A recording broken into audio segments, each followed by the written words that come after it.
honestly. So very heavily contested, more entrants than what it is that I was able to find on Infamous Koa.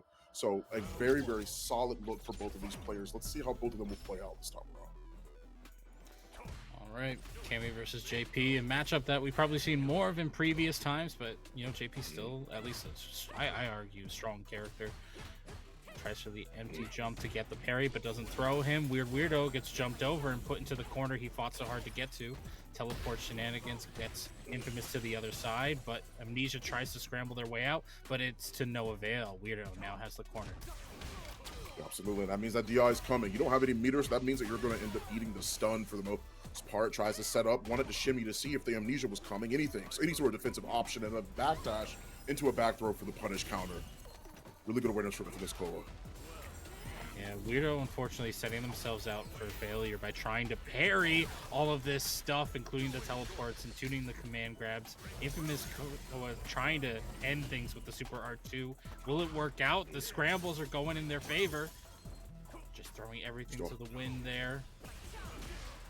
Yeah, I was just about to say, you do not want to contest her in a battle of the drive rush. Is a good neutral jump to bait out the Amnesia, and she's still got 2 bars in the back pocket. Can't say the same for Infamous Koa coming into round 2.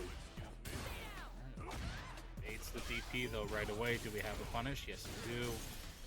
Good damage so far. That full screen advantage from JP's side. Infamous gonna try to keep it that way, burning down that drive gauge. Doesn't teleport close enough to take advantage of the parries that Weirdo's been going for, but nonetheless gets the command grab, and now we're gonna be in Chip City. Absolutely, that much is for sure, but a great punish on the departure means that Weirdo has an opportunity to be able to close this out pretty much in style. What really trying to bait things out, a very controlled chaos type of play style. Here comes the level 2. You got to be careful. She jumps forward and manages to land the jump light, but even still gets the back throw. Gonna find plenty of confirmation here and a solid setup to end the round. Infamous Koa decides to set up 1-1 off of the back of the departure.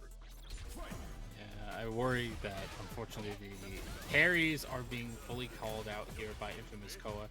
I can't say that they're respecting a lot of the Cammy options that, you know, she has to get around all these shenanigans, such as the raw level 3 on Wake Up. But even then, JP's a hard one to stay on top of, and we'll see if Weirdo can manage to eke out the rest of this round with this advantage. So showing the patience until the spin Knuckle is the one that decides to land purchase, forcing the block and a trade. Even still can't punish him that far away. Infamous Koa is doing good with his spacing, but stand fierce. That's 8 frames, baby. That's something you got to worry about when you're trying to play neutral against her. Tried to find purchase yet again in the stand fierce, but doesn't find it, and the departure ends up on same side. But unfortunately, the DP puts Weirdo on the other side. Thankfully, grabs him out of the air and takes the KO for round number 1. That was a sweaty game 1. Absolutely. Yeah, no, yeah, 100%. Yeah.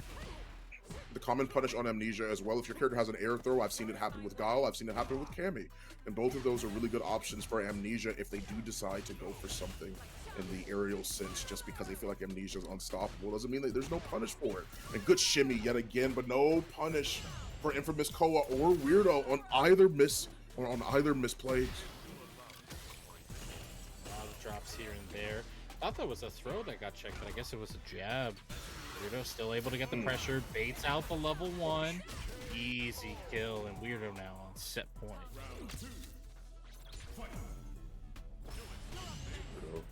Perfect parry to start us off here on round 2, game 2, and a forward throw to make it look even better. Wanted to see if they can actually get something going. Probably went for another throw. That's probably what that counter hit found its opportunity there for Infamous Koa, but Weirdo is once again this controlled chaos, this sort of wait and play style. They're going for another perfect parry to carry them into mid-screen. Doesn't find the anti-air, but the penny loafers find purchase off of the jump H. Oh, the jump heavy kick is so brutal. Infamous trying to make something work, gets the hit on the low, but no conversion. Too far away, maybe. Tries to the command grab, but has done it one too many times. Weirdo should be able to cash out for a full kill here. Oh, it's Cammy, it's close, but I'm almost positive this will kill. No, he's still Oh, alive. it's He's not got one enough. more opportunity. Spiral arrow. He's gonna do it. He pops a level 2, but that's a bad level 2 to do that. I was expecting the light spiral arrow from that distance to be able to keep it at least at 0 when they're not in burnout. In burnout, it allows them some opportunity to continue their pressure, but a late spiral arrow is the one that leads Weirdo to victory here. What a wonderful play from them. Yeah, they went full rush down and it worked out. You could definitely argue that Infamous was maybe not fully appreciating the rushdown elements that Cammy has to their favor. Like they would occasionally get a burnout against Weirdweirdo, and they would occasionally go for the standard setups and just really not take into account something like Spin Knuckle or here and there. But it's Cammy. At the end of the day, sometimes it's just going to be hard to keep her out, and Weirdweirdo makes full resource of that and moves on in the bracket. Actually, speaking of which, moving along quite nicely. Of course, you know, early on in any bracket, you're going to have to weed through all the DQs, and we're going to have to make sure everything's still realigned. But other than that, everything's moving pretty well. We did mention some of the people that were sitting in top 8 that are, you know, have enough points to kind of validate themselves currently. But there's some people just on the cusp of that are also in this tournament. You have people like Sayff, who's sitting at 50 points, and if they get a good seating for themselves, they'll push themselves up a lot higher. Smug as well, you know, I know he didn't do so hot in those first tournaments, even last tournament. I don't think he broke top 32, but if he's able to get some like really high ranks in these last 2 tournaments, we could see a potential for him to move forward. And they're still, you know, currently waiting for their matches, but there's a lot of potential here in this bracket, and we're gonna try to cover it all as best we can before things get settled in a top 32 scenario. Yeah, that's something that I really enjoy. The point it is that you made is the fact that there's going to be quite a few people that are going to try and climb their way to the top here. Van being one of them with some very solid placings yet again, only having made a break in the top 32 only once. And Jinjuriki still trying to find their opportunity to find themselves in the upper echelon of placings here in World Warrior. I see Van. Yeah, I think I remember seeing his Bison last tournament. And of course, going from DJ to Bison, not a bad pick at all. Tries for the anti-air. The dive kick gets over it, but to no real avail. STP.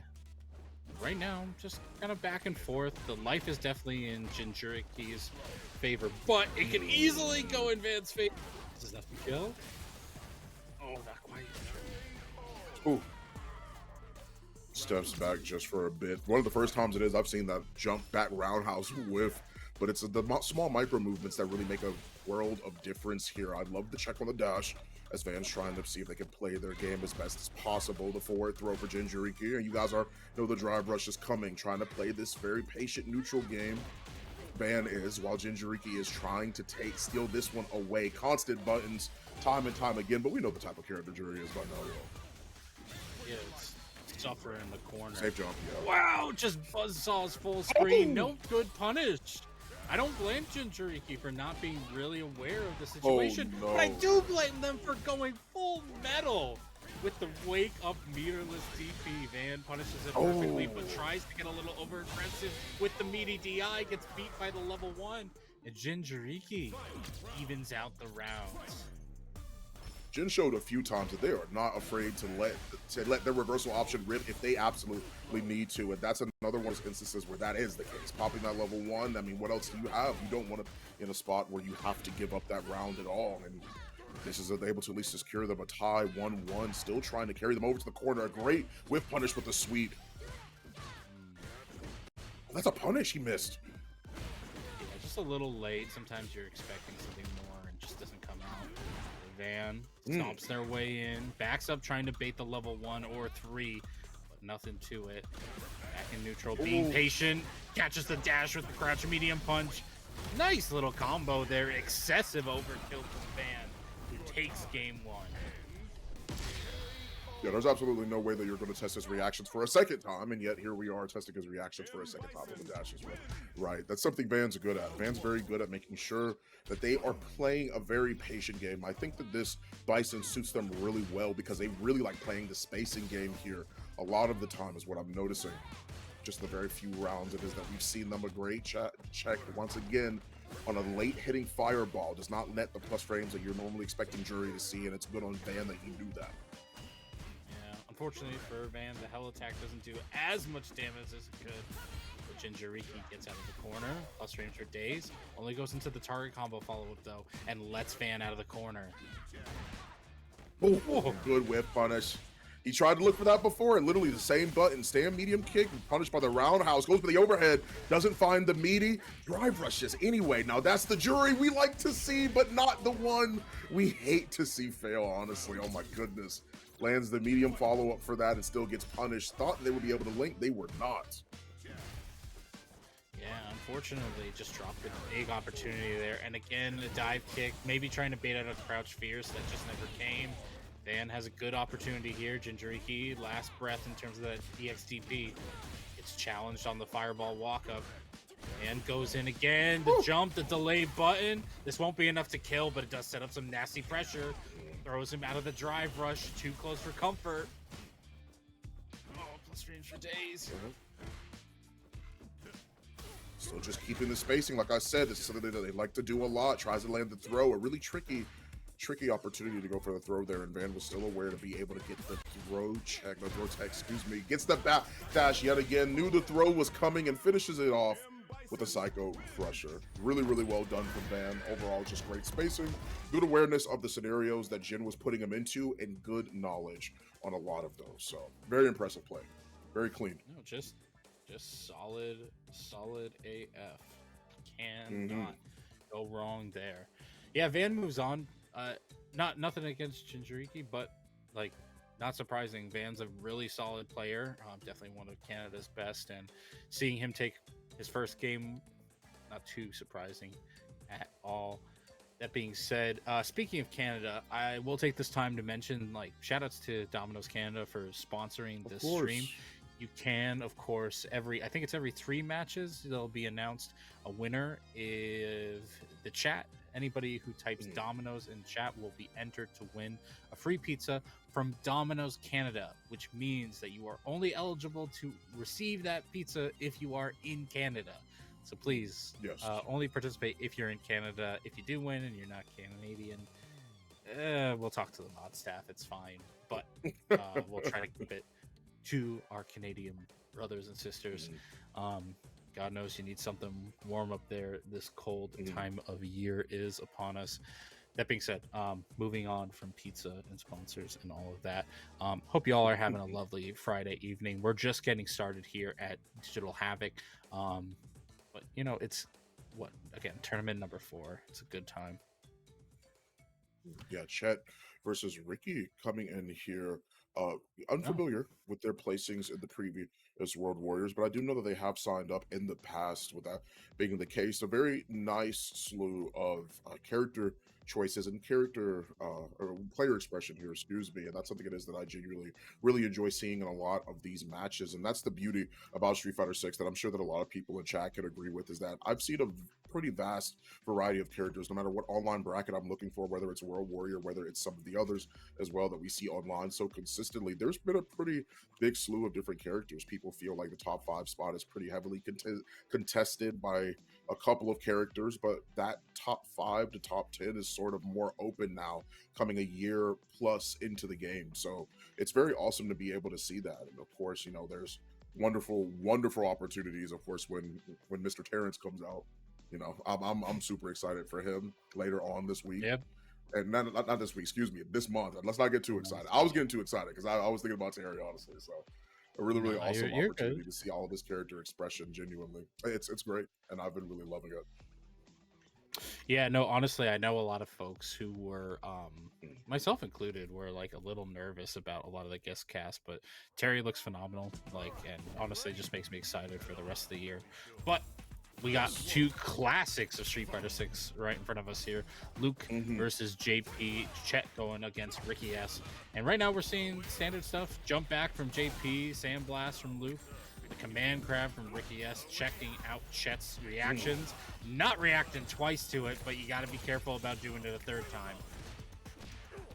Yeah, uses the forward fierce to try and get in. Clearly, Chet knows the knowledge check. For those projectiles, while they may be good, it's very easy to hit him in the middle of doing one. But for now, he's getting zoned out. That's the unfortunate reality of that parry nerf coming in with the Kuma. He held it a little bit too long, and that recovery came to bite him in the butt.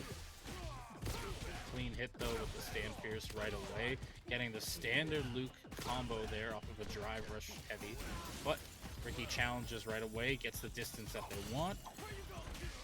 Perfect parry comes in, Chet goes in, but the anti-air parry from Ricky. He goes for a cheeky command grab again, but Ricky not getting away with it this time. Chet goes in with the drive rush. Oh my lord, Ricky able to bounce them back out to full screen. Try to go for crouch fierce as an anti-air, but didn't find the opportunity. Gets the departure yet again. Will leave right on through. Gets the cross up that time around. Doesn't find it. A little bit too close to the corner. Bounce at the wrong time. That's a punish. He didn't even get that.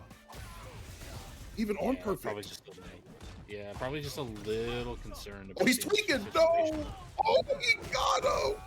Blue 42. Yeah. That'll full on grab that startup. Ricky unfortunately eating the super there, but baits out the meter as we go into final round. Yeah, much like people in real life, if you normally see somebody tweaking, you're supposed to leave them alone, right? That's sort of what happens when he starts buffering. Like crazy, gets the stand fierce and manages to check him even still. Finds plenty of opportunity here. Departure, gets the cross up. Hard to find the punish for that, and I understand. But trying to look for an opportunity, gets the cross up and a back throw. This time they're more aware of the parries as the options, I would say, but the DP absolutely. Yeah, for those who don't know, a blocked drive impact is -3, so the DP was actually a good call there. Unfortunately, getting hit by DI was not. Ricky should be able to go into level 3 off of that, eat all this damage, and lose the round. Ricky S taking game number 1.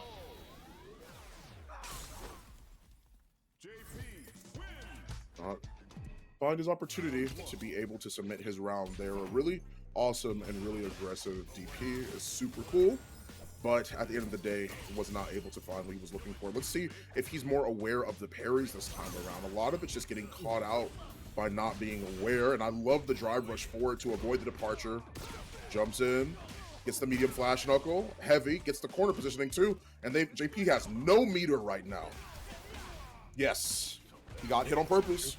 He got hit on purpose again. He has level 1. You need to be careful. And uses the amnesia instead of the wake up. Chet was already aware of that incoming, regardless of whether it was a level 1 or got him confused on the amnesia. Chet does take the round here in KT.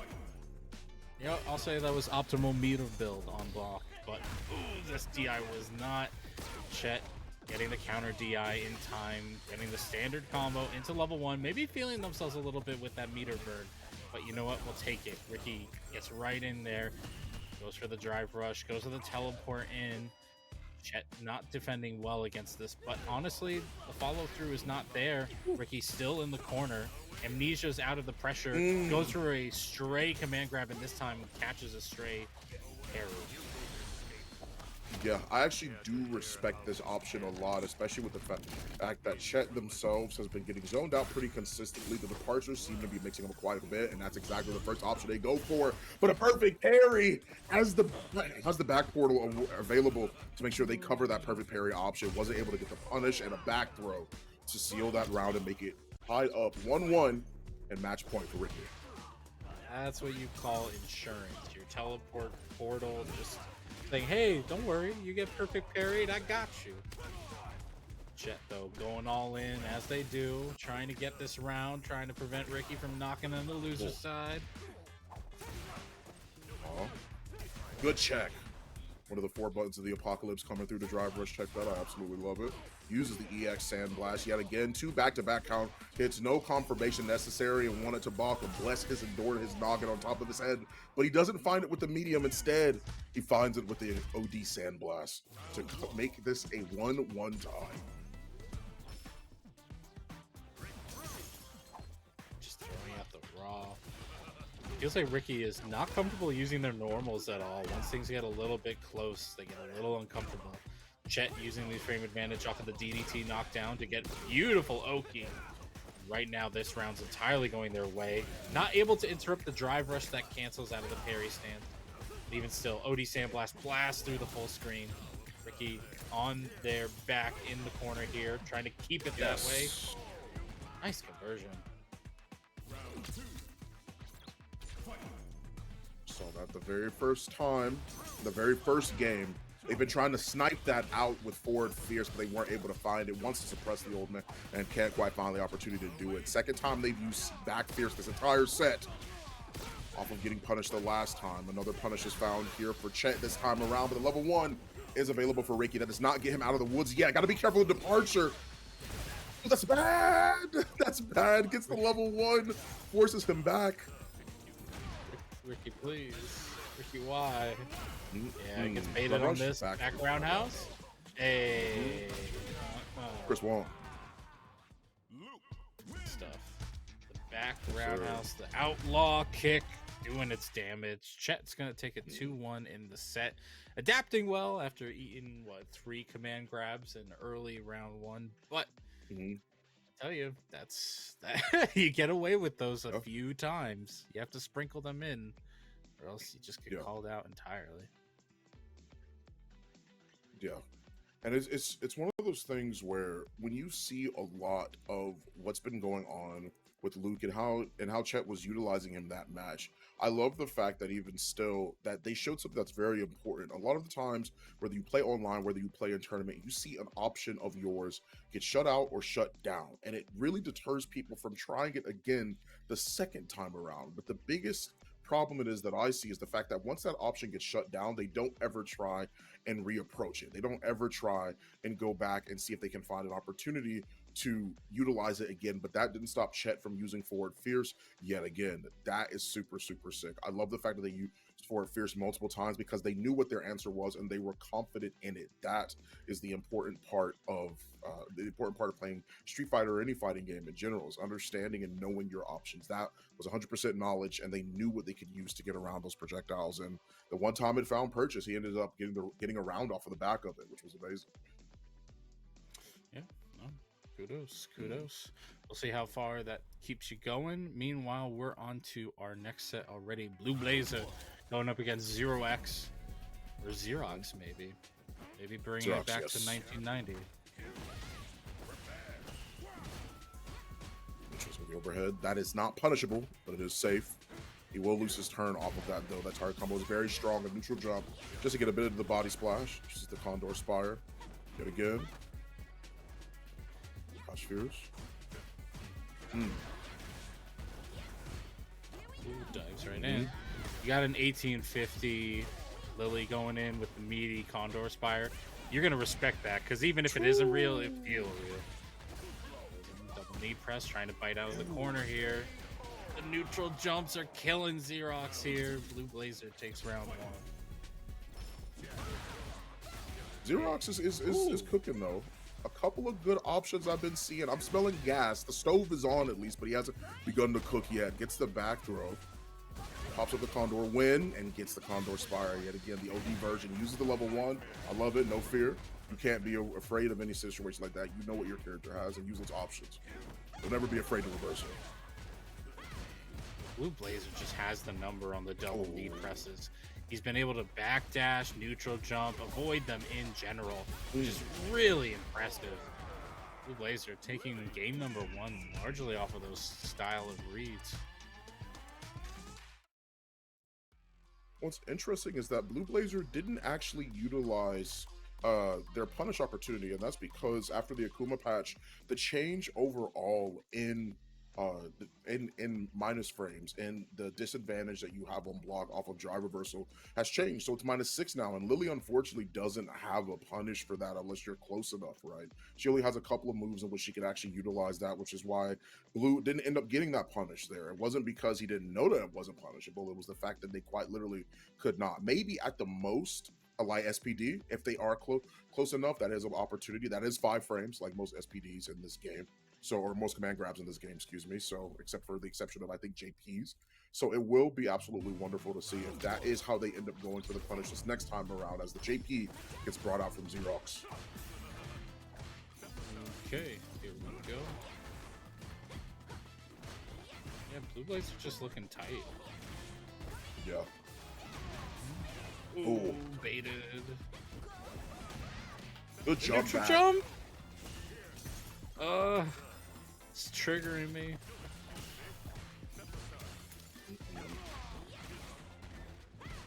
That's fierce. Went for the meaty back fierce. Just try to play the spacing game. That's what they've been doing. They don't have any win stocks, and they will be able to find the kill here off of that DP. I swear that fierce, I can't imagine was plus, but Zerox is so respectful right now of Blue Blayzer. Partly, I wonder in part because Lily's just not a character that a lot of people have experience against. So they just assume, man, this is a high ranked player doing really well. If they hit me with something meaty, that has to be pressure. Okay, we get in with the drive rush. We punish counter the parry. Zerox right now burning a lot of their meter. Oh, they're in. Blue Blazer's in. Continues on with the stand fierce confirmed. Gonna go straight into the level 3, if only to burn out Zerox so that they have basically no option out of this corner. Aside from a Hail Mary. No grace there though. Yeah. One time they get a Condor win in that specific game, game 2, is the one time they actually managed to use it to close out the round. Absolutely love it. Love seeing the Lily being utilized there. It's funny because I actually don't think that matchup is really any better for JP because of the fact that you have OD Condor win, and because most Lilies don't want to get checked, they're not going to use the regular Condor Spire. They're going to use the OD one, the one that can't really be DI'd like that. So that's something that also goes through projectiles. So it's one of those 2-in-1 options, right, that you have to be aware of when you're using certain characters. And JP is one of those characters that you do have to be a little bit more on the cautious side of. Even though we didn't necessarily see that aspect of the gameplay getting accentuated, we did see the fact that they were able to stay in their face pretty well and pretty consistently. That spacing was really good from Blue Blayzer 90% of the time.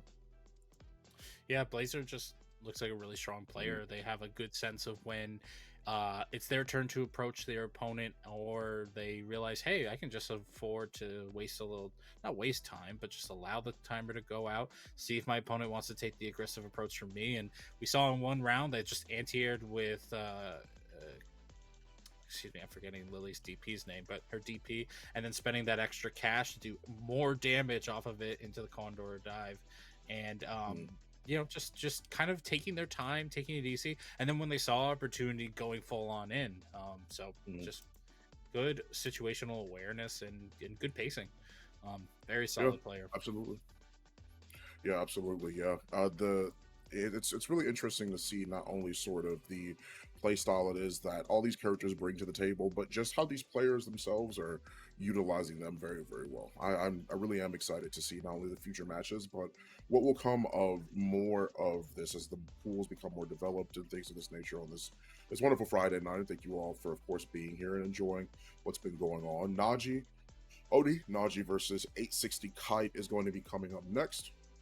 I'm not personally familiar with these players, but it will be extremely awesome, of course, to see the amazing Street Fighter 6 play that we have been seeing so far. It's been super sick, and I've really, really been messing with it. I love it. And let's just briefly go over how things are going in the bracket as well. Sayff been winning their first round 2, moving on. I saw Knuckle do Idom, Psycho, a really strong Kimberly player, taking their first games as well, moving on. If I saw correctly, I think Smug was DQ'd as well. I don't know if they just didn't respond because their opponent was also DQ'd, but he might not be participating tonight, unfortunately. We also, of course, have, I think Paladin was playing his match, so I haven't seen the result of that yet. But, strong players obviously taking their first game pretty well. But it has been known for Bush taking his first round as well. But every now and then we had Mena lose his first game of the first tournament, so those upsets do happen, and I am eagerly looking for them, but none seem to be happening so far. Yeah, it's truly something. I'm not really surprised to hear that Boost is doing as well as he is. I know him to be the try-hard as possible, in Street Fighter Academy, so that's not really something it is. I'm too surprised to hear. Plus, he's been a multiple contender for top 8, placed top 8 multiple times, and one of the very few that actually does do that here in World Warrior. And it's I mean, always dope to see his kin. His two top placings are first and second place. Like, Yeah, he's hoping for this tournament to get his 3rd point seeding. yeah. And that could be He's a another sweat, I first or know. second place, and he would just he'd be above Knuckle Dew at that point. He would have more points. But anyway, we got a jury mirror going on right now. I don't Yes, we do. that combo. Which one's gonna hit low forward first? So far, it's been Kite to lead into the combo for the time being. Stand, medium punch. Looking forward. Oh, goes for the throw that time again. Tried to use the dive kick, but Jury's anti-air is just too good. It's hard to find an opportunity. I love the micro walk back on that too. That's plus 10. You can't challenge that. It sucks. I know. They should both know. They got look. There is stupid amounts of MR on the screen right now. Between the two of these. Nice whip punish there from Naji. No, nothing too wild on either side. Get the air stomp going there. Naji having a bit of a life deficit. Tries to bait something out, but Kite ain't biting. Live up to your legacy, YouTube. You guys using all these other buttons. I know what you're really looking for. You're looking for the low 4 yet again. I should start counting probably how many there are. Good punish as well from Naji. I love the conversion from that. Still keeping it clean. Walking back, stand medium kick twice in a row. Was expecting something else, a different option, but they did find purchase in the stand in the 5MK. The stand medium kick. Oh, 4 figures. After Naji able to eke it out with that level 2 in, I don't want to say criminally underrated, but it's definitely something that was overlooked until the end of this year's Capcom Cup, and you could definitely see it robbing people of rounds very effectively. Ooh. The dive kick yet again. Live up to your legacy. Oh, not that legacy, not the sweep legacy. The wrong one. The wrong one. You want the low 4. That's what it is that you need to be looking for at the end of the day. Both of them. Immediate drive rush from Kite. Right back at you. I absolutely love it. Drive rush again. I know what's coming. Stand medium punch. Both of them pretend like they're about to play neutral. I know the low 4 is coming again. I know what's coming. Yeah, absolutely. Yeah. That's what I love to see. Absolutely. Good DP. I mean, the low forward's so good just because you want to walk so much and it has so much range, but we're landing these supers. Kite hoping to equal things out here. Not with a big life lead. Gets hit by the low again because they're trying to shimmy. That's too close for a dive kick though. Naji either didn't believe or just drops the combo. Backs up a little bit. Trying to run things with the low drive gauge is risky, but Naji at least has the level 2 in their back pocket. Are we going to get an install going? Or are we just going to wait it out? Low 4, wake up low 4 yet again. Low 4, wake up low 4 yet again. That's what I'm talking about. When I'm talking about living up to your legacy, Naji, I know what you want to do. I know what's in your brain at all times. Jury players think about the same thing. I know what it is. It's low forward. He woke up low forward, like, crouch. Hey, y'all ain't helping yourself. he literally woke up like crouch medium kicks 3 times. Like I knew what was coming. I know nobody's ever expecting that. Great forward fierce from Naji, and I love the avoidance of the throw from Kite there, and gets the quarter positioning. Ooh, just winds right onto them. Naji able to switch sides, but Kite right on their tail. Ooh. Slobber knocker right Punish. Another low 4 yet again, Naji. Yeah, I tried to use it right back at you, but I love it. He walked back that time. He knew it was coming. He's playing this neutral game very solidly. Oh, there's the DP.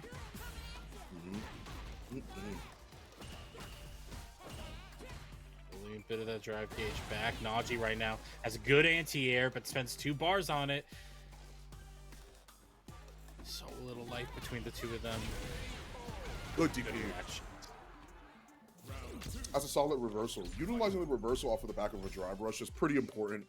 You see it a lot at higher level, and more players should use that in order to actually keep their momentum. There's lots of times where they try and use it. Your opponent tries to use drive rush at a block string, and you just interrupt it by making sure you get that reversal off.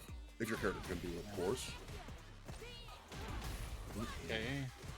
Throw loop zero go. It's perfect parry, but this is a large hill to climb. Back throw, the top dance, the dip. Oh, baits out the anti-air. Tries to get him again. Maintains plus frames as best as possible. The low forward's coming from Naji. I know what it. See, what did I just say? I already knew that it was there. He shimmied him yet again, but drops it. The 5K, the 5OK didn't reach. Yeah, way too far away. Ooh, that should hit. Action. Very nice. Old Faithful, not good enough. Naji takes it 2-0 over Kite, sending them to loser's side. Absolutely, yeah. A really solid showing in the jury mirror match there. Naji doing justice to all jury players by making sure that they are utilizing crouch medium kick as much as absolutely possible, which is great. It's a solid button, and it's great for stopping those who walk back. That's normally what a lot of crouch medium kicks are utilized for. There's a lot of times where holding back is pretty much the de facto option when somebody's applying block pressure to you. And it's about always clipping the legs. And low four is just so good at doing that. So, all right. Well, all players are doing pretty decent work. We are moving along in the bracket. Let's see where things are going. Paladin won their first game, so they're into round 3, going up against Urameshi. Won it over Urameshi as well. So they are sitting themselves in winners quarters final. Knuckle has his set going as well to figure out if they're going to top 32. Psycho going to be fighting the winner of AdrianNY and Syntax. Let's see. Weirdweirdo making a good run of it. If they're able to beat Bloo, they're going to be fighting Paladin for top 32 seeding. So yeah, pool 1 going on real nice. Boosh, of course, playing well themselves. Yeah, no, I see a lot of names you'd expect, and honestly, a lot of people who could get their big opportunity today if things keep going their way. But we'll actually be seeing AdrianNY going up against Syntax next. Yeah, which is not going to be too bad either. It's playing out pretty good. AdrianNY, for those of you who don't know, I believe that is Adrian Riven, really a prolific Riven player in league, of course, in the league scene, and really that's what they were known for. And I believe that now they will be playing. They've been playing Street Fighter quite a bit. I'm running into them on ranked a couple of times as well, and it's honestly been really, really awesome seeing how consistent they've been performing in these tournaments. I love seeing more and more people come into the FGC and put their best foot forward. It's absolutely wonderful. So I'm loving it, honestly. Yeah, especially with things leading up to a big offline event. Of course, East Coast Throwdown happening at the beginning of October later this year. That'll be in Connecticut. So big East Coast event for a lot of these players. I assume some of these players are going to be showing up at least, and not just folks from around the world. But, Connecticut might be getting a good taste of everybody come October time. So we'll see. Speaking of which, if you're going to be there, be sure to shout out folks. I myself am going to be there, so hopefully things are going to be fun. But we just got an announcement that matchups are going to be changed a little bit. We're going to be getting Hali going up against Lord Gumby, so I get to say that name for the next couple minutes. Enjoy that. Love it. Absolutely. The Lord and Savior Gumby. Absolutely love to see it.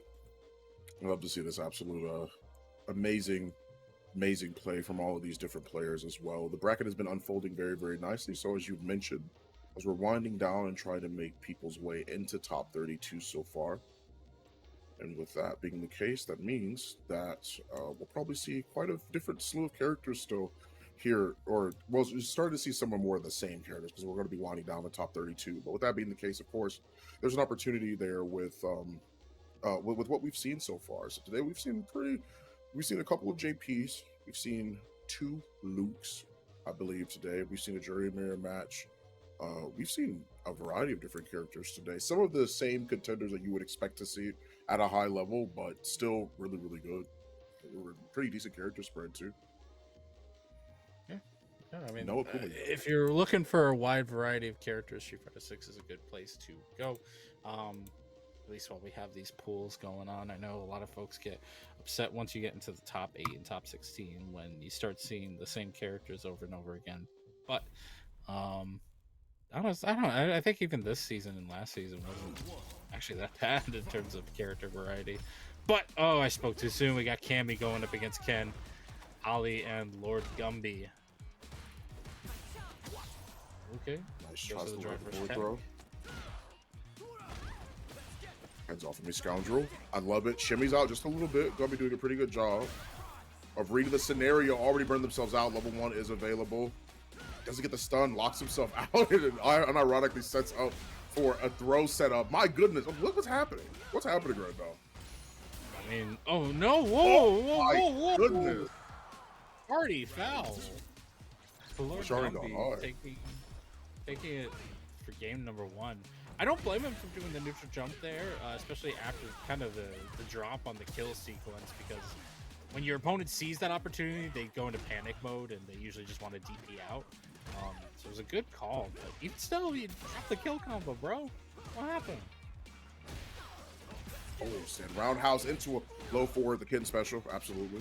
You know, they were able to make contact, try to go for the shimmy that time around, but Hali seems to use that first round for information gathering, as they instead went for the jabs on wake up, knew what they might have been trying to go for, and it also would have given them time to react to the DI if Gumby did decide to pull the trigger on it. Oh no, but thankfully not punished. Yeah, that angle for anti-airs is a little wonky. Hali right now, though, tries to get a hit. Delayed DP catches them, as does the delayed driver's throw. Gumby doesn't get the counter hit conversion off of the step kick. Unfortunately, sets himself up for the counter poke of the crouch medium kick. Hali converting fully into Super 3. Burns those Gumby out and sets himself out for a pretty good situation, if not for that level 3. He believed a little bit too hard in that working. He did find the hit. Now, if he had went for like light, he definitely would have been able to land that, and then for Cammy to burn herself out too. That's really unfortunate. Yeah, maybe the light might have been too far away for the full conversion. It gets a little wonky at times, but yeah, they went for the overhead reset, which I don't blame them.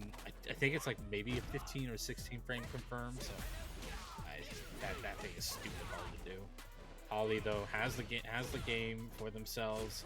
Gumby trying to eke it out in the second one, at least able to get out of the corner. God knows Ken's good at that.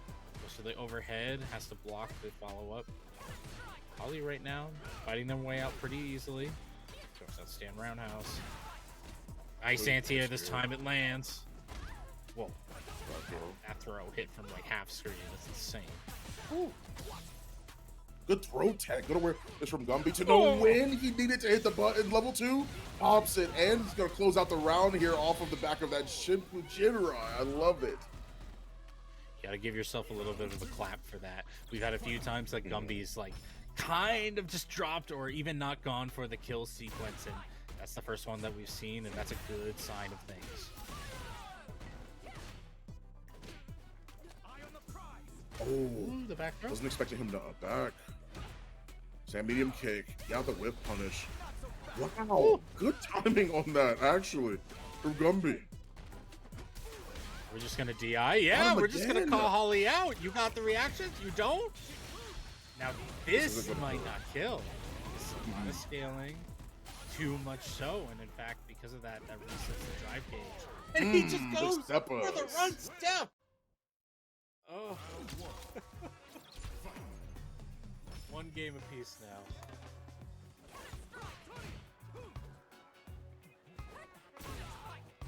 Oh, actually didn't even hit anything. Went for an empty jump and still got hit by the DP. Tried to go for some sort of option. Almost feel because they got hit by that. They got stunned by that DI twice when they had the super available, and it's just one of those things. Nice. Yeah, you gotta be ready for a bit more of the obvious sequence. Mm-hmm. Speaking of which, Dragon Lash. Throw out the DI yourself, get the stun. Let's go for a reset. Ooh, cheeky! I was just about to say, because the combo wouldn't have been enough to kill, manages to block it as well from Hali just to make sure they can close out the round there. They did a good job with baiting that out and landing the reset too. It just wouldn't have been enough. And they didn't when they didn't spin that EX bar, I'm like, yeah, they're not looking to end it out here. Yeah, good back throw from Gumby. Big steppers. Baits out the throw. Throw again. Oh, this is definitely death. Nice! Oh, he dropped it and jumped out of the throw again. What are these baits? The Gumpster. The gumption of the Gumpster. Man. Feels bad. Oh my gosh. Good DP out. It's anyone's Knuckle? set at this point. We're on dual set point. I don't know if that was an attempt to crouch medium kick. Oh, no answer to the DPs. Okay, did not.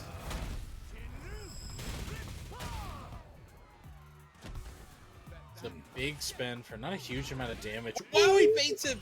No! No, that's it. The legacy of the dream is dead. He went for an amazing shimmy, and it comes back to bite him in the butt. Gumby multiple times found amazing confirmations, great baits, and good punish counters. But the one thing that he always messed up on, that they always messed up on, was the combo drops. Super unfortunate, man. It's tough to call them combo drops because they went for the route, and like the route that they went for was completed. Like they went for they completed the route that they did. It's just like it's tough to hear it from, especially from, you know, armchair folks like ourselves who like watch the very echelon, the upper echelon, and see the optimal routes every single time. And you know, unfortunately, if your routing isn't like pristine, and at that point a lot of people will just like sit and think of, oh, but this could have happened and this could have happened, but at the same time Gumby got those opportunities going for themselves, so shout outs in that point. But unfortunately, yeah, just couldn't get past the 2-1 there, going against Lord Gumby's favor, unfortunately, but we'll keep moving forward. Yes, we will. Once again, the matches are starting to wind down here and there. And I don't know if you guys knew, but it seems like, based off of what's been posted in the chat, that is the case. Just be sure that you guys are reminded that if you type Domino's, you enter for a chance to win a free 3-topping large pizza from Domino's Pizza Canada. Canada's the important part. The codes are only redeemable for Canadian residences. So please be sure you guys get a free pizza. Eat well as you enjoy this tournament. Okay, we're going straight into it. Syntax going up against AdrianNY. Ken versus Ed.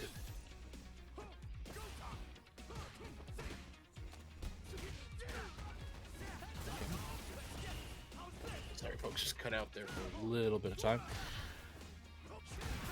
Ooh, nice with punish there from Adrian. Yeah. Good combo, too. Crouch roundhouse doing wonders for Ed. Gotta look out for that crouch medium punch. A lot of people tend to forget that crouch medium from Ed is super good. That's why I pointed it out. I knew it was coming.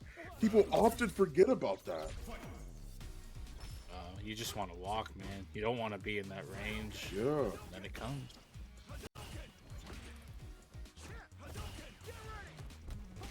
Adrian goes right in with the drive rush. That's a standard throw. Good check there with the crouch heavy kick. Ooh, that should be punishable, but no. Syntax at least gets the crouch medium kick into drive rush for the side switch. Beautiful punish by backdashing Adrian. Going into the level 2 combo. Ooh. Yeah, not going to be a huge amount of damage there because it's not an out of sync sequence, but Adrian backs up a little bit. Low on drive gauge. Still gets the flicker into the Psycho Storm, and that'll kill Adrian, getting game number 1.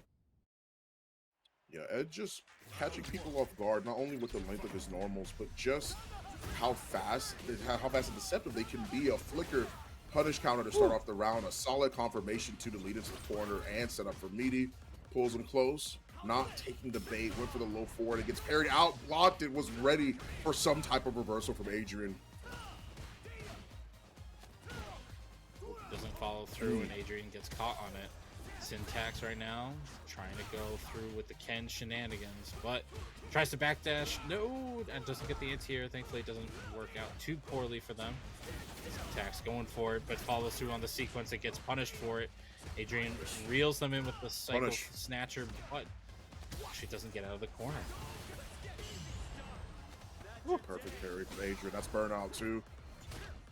Has bars available for it. Utilizing the flicker as well. I absolutely love it. Good confirmation. Nice. Oh, he didn't pop level 2. It's teasing there, but smashing that stand leg kick too much. Syntax finds their way out. Tech throw, backed up a little bit, doesn't land their hit. Syntax going through, but no, the fireball breaks its way through. Adrian taking it to set point. Yeah, people tend to forget that the startup of Cycle Shot, the OD version, has multiple hits on the beginning and the second part of it, where the projectile actually comes flying out too. So you gotta be careful about that. A great anti-air from Syntax with the 5 MK. The stand medium kick was not good enough. Tries to get the forward throw and gets tagged. He's baiting. He's getting him on the shimmies, but it's not the throws. Close. Oh, the close range fireball gets punished. Adrian right now trying to block it out, but unfortunately burns themselves out in the process. Syntax will get their drive gauge back first, unless Adrian lands a clean hit into the Psycho Snatcher. Will go straight into a super combo and take the set 2-1. The unfortunate part that I saw throughout that match was the fact that Syntax was playing extremely well, really good. I love the patience it is that they have, because it's all too often that we've all been in the receiving end of getting shimmied, right? But Syntax was aware that that was even an option in the first place. So it was absolutely phenomenal that they were even still able to block it out and do extremely well despite what their opponent was doing. But Adrian is the one that moves on. Once again, type dominoes in the chat if you are a Canadian resident and want those pizzas, because right now, hopefully you'll have some food right after this break.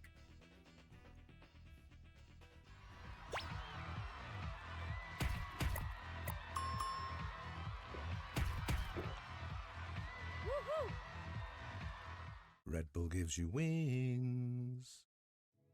Domino's Pizza is the official food sponsor of Digital Havoc World Warrior 2024 US Canada East. Steel Series is the official headset sponsor for Digital Havoc World Warrior 2024 US Canada East. Razer is the official all-button arcade controller for Digital Havoc World Warrior 2024 US Canada East.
welcome back, everybody. It is, well, you've been here before. You've been here now. It's more time for Street Fighter 6 action on Digital Havoc here.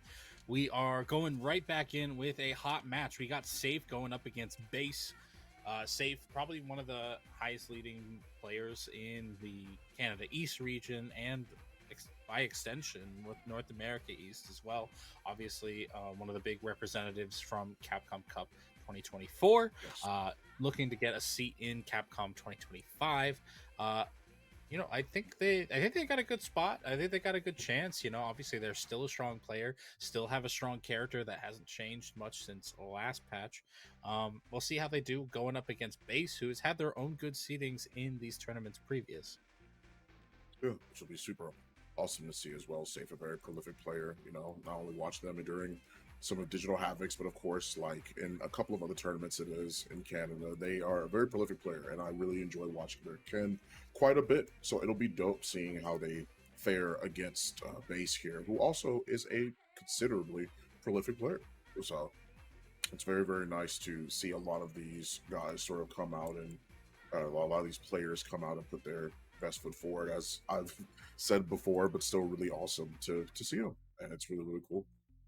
Mess with it a lot. All right. And to put a little bit of weight on this match, this is, of course, for a top 32 seeding. Top 32 is filling out pretty quickly as we get going. I think Knuckle and Idom have both reached their spots there. Yep, they've both reached their spots in winner's side. No Prob Tay is there as well. Flux Waves is also there. Bloodbath McGrath, which is a name I do recognize from last time, is also in the winner's side, along with Zaff and Hali. So everybody is filling up those spots pretty quickly, and we'll see who gets this between Sayff and Base. Yeah, Thunder Delangus, also a name it is that I recognize from Street Fighter Academy. Just an overall a really solid player. Don't know who they'll be playing today in bracket, but it'll be super, super awesome. Oh, that's right. Yeah, no, actually, you know what? Now that I think about it, Thunder Delangus is literally the name that Joe Umaroga enters under. Like, that's his other name that he enters under. That's his name. He always makes me up with his name.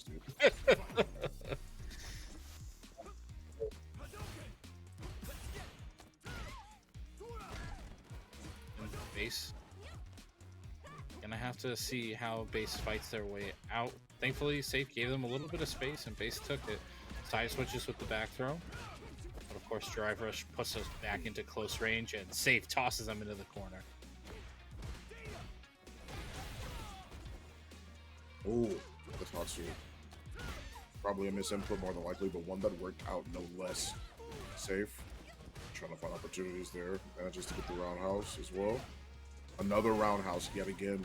Doing a pretty good job at keeping them where they need to be. Another low forward to close out the match into Jinrai. Very solid.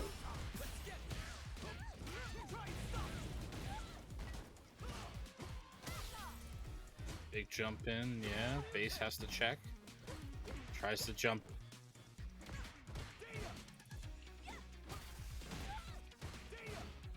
Okay. Jesus, the check's going on here. Base is just struggling in the corner there, but shimmies at the last moment, gets caught for it, and Base is going to be cashed out upon. Sayff takes game. Absolutely, first game going towards Sayff there. Doing a pretty good job of making sure that they remain to be the warden of the corner, right? And that's something that Sayff does pretty well with. He's really good at making sure that once he carries his opponents to the corner, it's very rare he lets them out. Anti-air is always on point, as we've seen time and time again. Good throw tech from Base. Tried to walk forward, or at least try and see if they can catch him off the guard a little bit. But tons of checks from Sayff. The back throw from Base could be the start of something beautiful for Lee, but another roundhouse catches him lacking.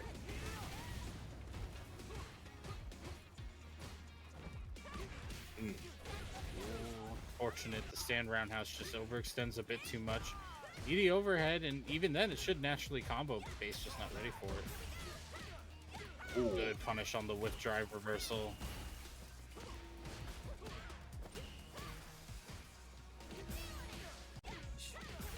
Also back and forth so far. Base finding the confirm where necessary. Not going to drop it here. Instead, keeping it simple to end the round with the Tatsumaki. Base doing a very, very good job of making sure they had proper control of that match.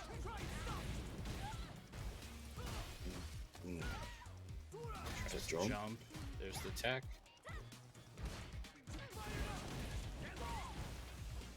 That spacing trap is so nasty. The stand light kick, one of the best lights in the game. Sayff now, just trying to keep base into the corner. Stand light kick again, this time, the second time. Going to a nasty little reset. Goes right into the level 2 after a nice little conversion. Sayff puts himself at set point.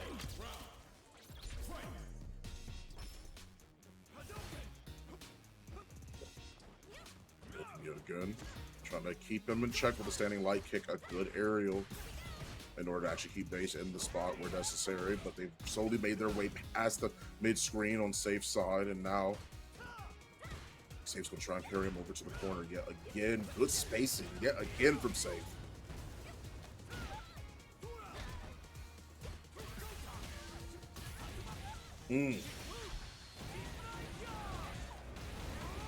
Two.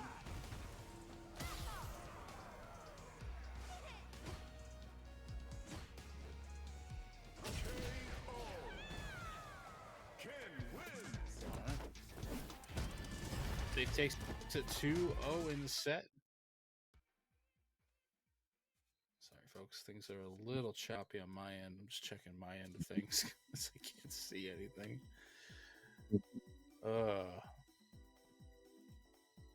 Not too bad. Sayff see is the one somebody- that's going to end up winning that match. No, I'm sorry, I didn't mean to interrupt. I saw somebody wondering who Psycho is. Psycho is probably one of the best Kims in the country. So if that's your opponent. Oh, yeah. Good luck. Yeah, with Psycho's. that.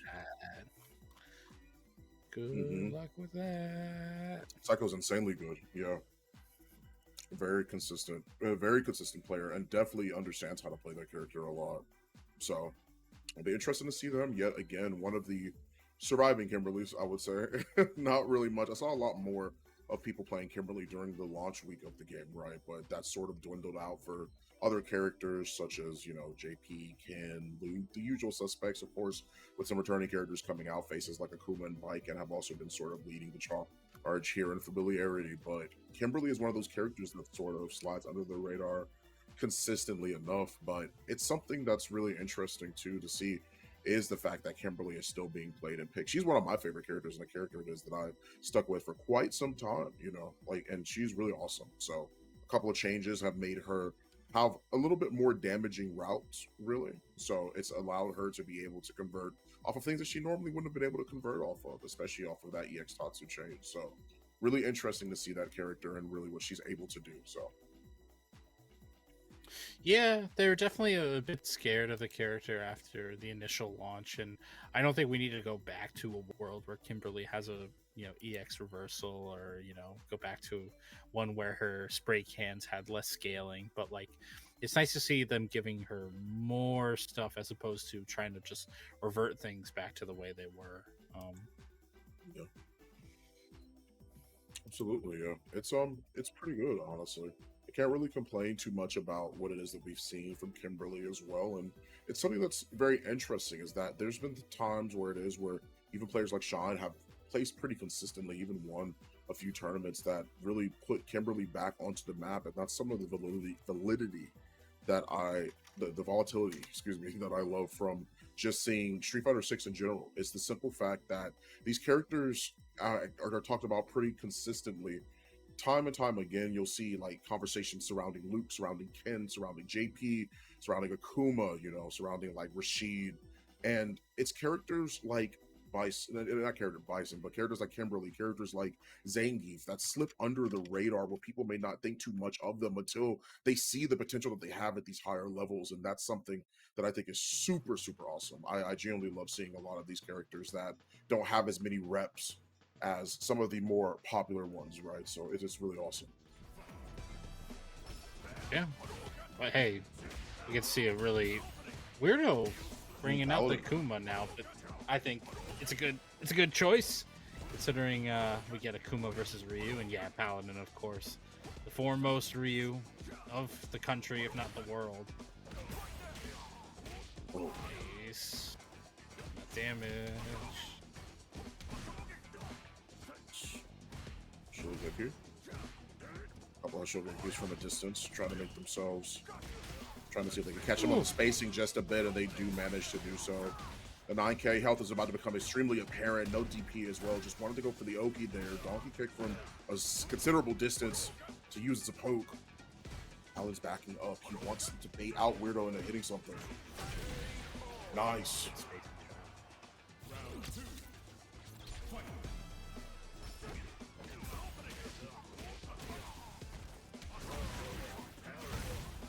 Reversal. Good challenge, actually. Chances to interrupt him. Yeah. Didn't convert to anything, though. That's the unfortunate thing. Because that is a risk. If he went for the light Denjin. Whoa. Went for the light Denjin, that would have been a frame trap into a nasty combo. So, gotta make your risks worth it. No anti-air. Probably try to go for one. That's what the counter hit was. May have messed up the input just a little bit on the aerial approach. Trying to play back. What a good reaction from Paladin right there.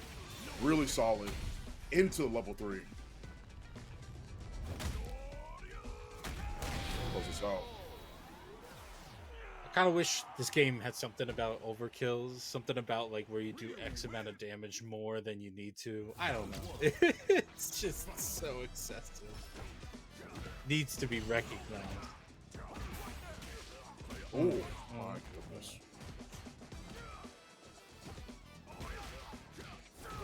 The forward fierce. The solar plexus. Paladin's been rotating it pretty well so far. The stand medium kick, the stand light kick, the crouch medium kick, and the forward fierce, also known as the solar plexus, creates this wall of inopportunity for Weirdweirdo that is made it a real struggle. And then what caps it all off is that if he goes for the jump in, Paladin's anti-airs are really, really good. Oh, the shimmy. Oh, it hurts so much. Oh man, just catching with the crouch medium punch.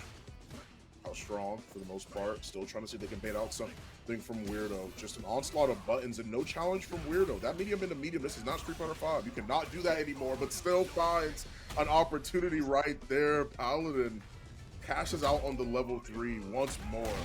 My goodness, dude. Dead.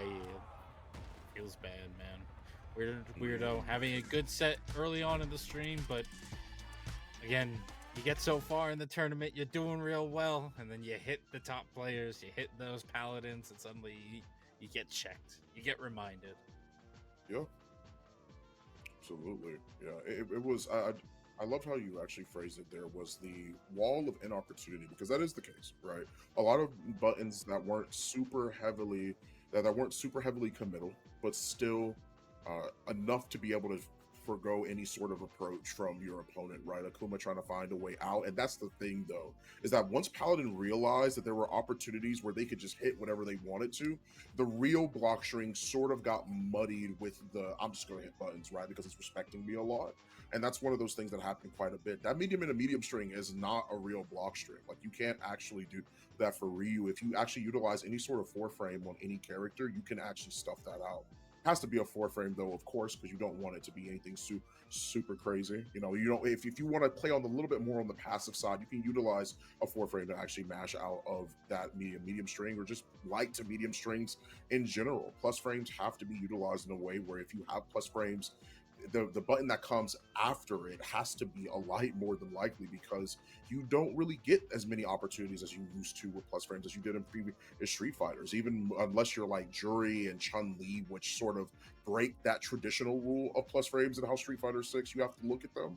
That's one of those things where it's like you just have to be aware, and it's kind of hard to completely understand when that happens, especially when you just are feeling pressure.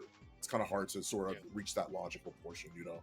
So in a way that's effective and consistent.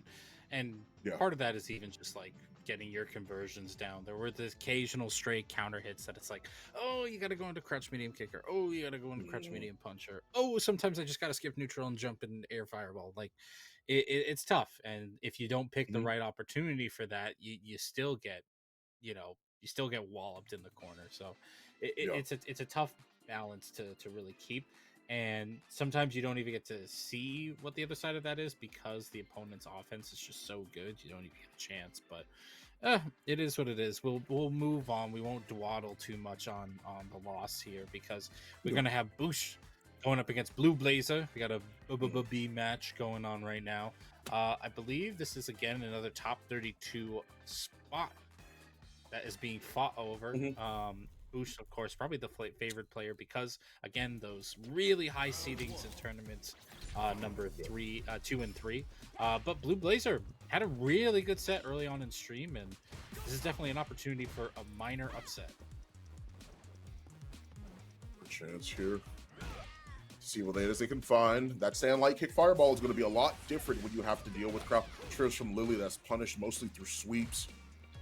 That disjoint is going to come in pretty heavily, but Blue's just sort of walking their way forward and play a little bit back. I love the drive reversal there. Does not want to deal with anything that Lily's selling. I get it. Nicely spaced. Boosh tries to challenge, but Blue Blayzer keeps him honest. Real caution on both sides. Yeah, actually. Oh, good punish. That's what I'm talking about, man. Beautiful punish. Cannot get away with that. Being said, Boosh is able to get the life lead back with a simple drive rush into throw. Blue Blayzer has so little drive gauge that they really need to pay patiently. And unfortunately, Blue just takes full advantage of that with the rush down drive rush. Still 1 bar and the win stock available for Blue Blayzer, so this is not over yet by any means, and I already knew that was going to get popped. That OD Condor Spire, yet again, no drive rush check. Still has an opportunity here. I'm going to take the bait. Has to use the drive reversal. They can't parry. Parry's no longer an option as well. Boost is going to try and go for the chip here. Level 2 available for Blue. And good punish on that. The wrong one, and pops the level 1 on the side of Boost just to get his turn back. Wants to close out that round.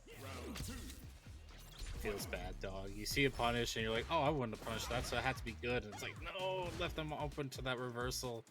And yeah, Boosh definitely took way too much of a risk there with the rush Dragon Lash, but honestly, it was probably an attempt to call out a throw. No. Oh no! The spectator mode has failed us. Yeah, a bit of a spectator issue it is that we've seen quite a few times, but at the end of the day, that we'll get right back into that match soon enough. These type of things happen. We understand how this is, not only playing from home, but, you know, can't all be perfect. That's going to be an absolutely unfortunate situation, but one that we will recover from. That's just the nature of the beast at home. So, Okay. Yeah, absolutely. We'll get back in just a moment. Meanwhile, you know, we'll take this opportunity to shout out our sponsors again, specifically Domino's Canada, who, you know, every 3 or so matches there will be an announced winner in chat for a free pizza from Domino's Canada. So if you are in Canada and you're watching, be sure to enter so that you can get a free pizza of your own. Yeah, that's something that's super interesting too, is the fact that you guys, if you are Canadian residents, you guys can get a free pizza. I mean, hey, like while that break was happening, of course, there's times where we have winners throughout the night. So if you guys want to make sure that you can actually enjoy the wonderful pizza it is that Domino's will be giving, and thanks you so much once again to Domino's Canada for providing that opportunity. So yeah, absolutely phenomenal.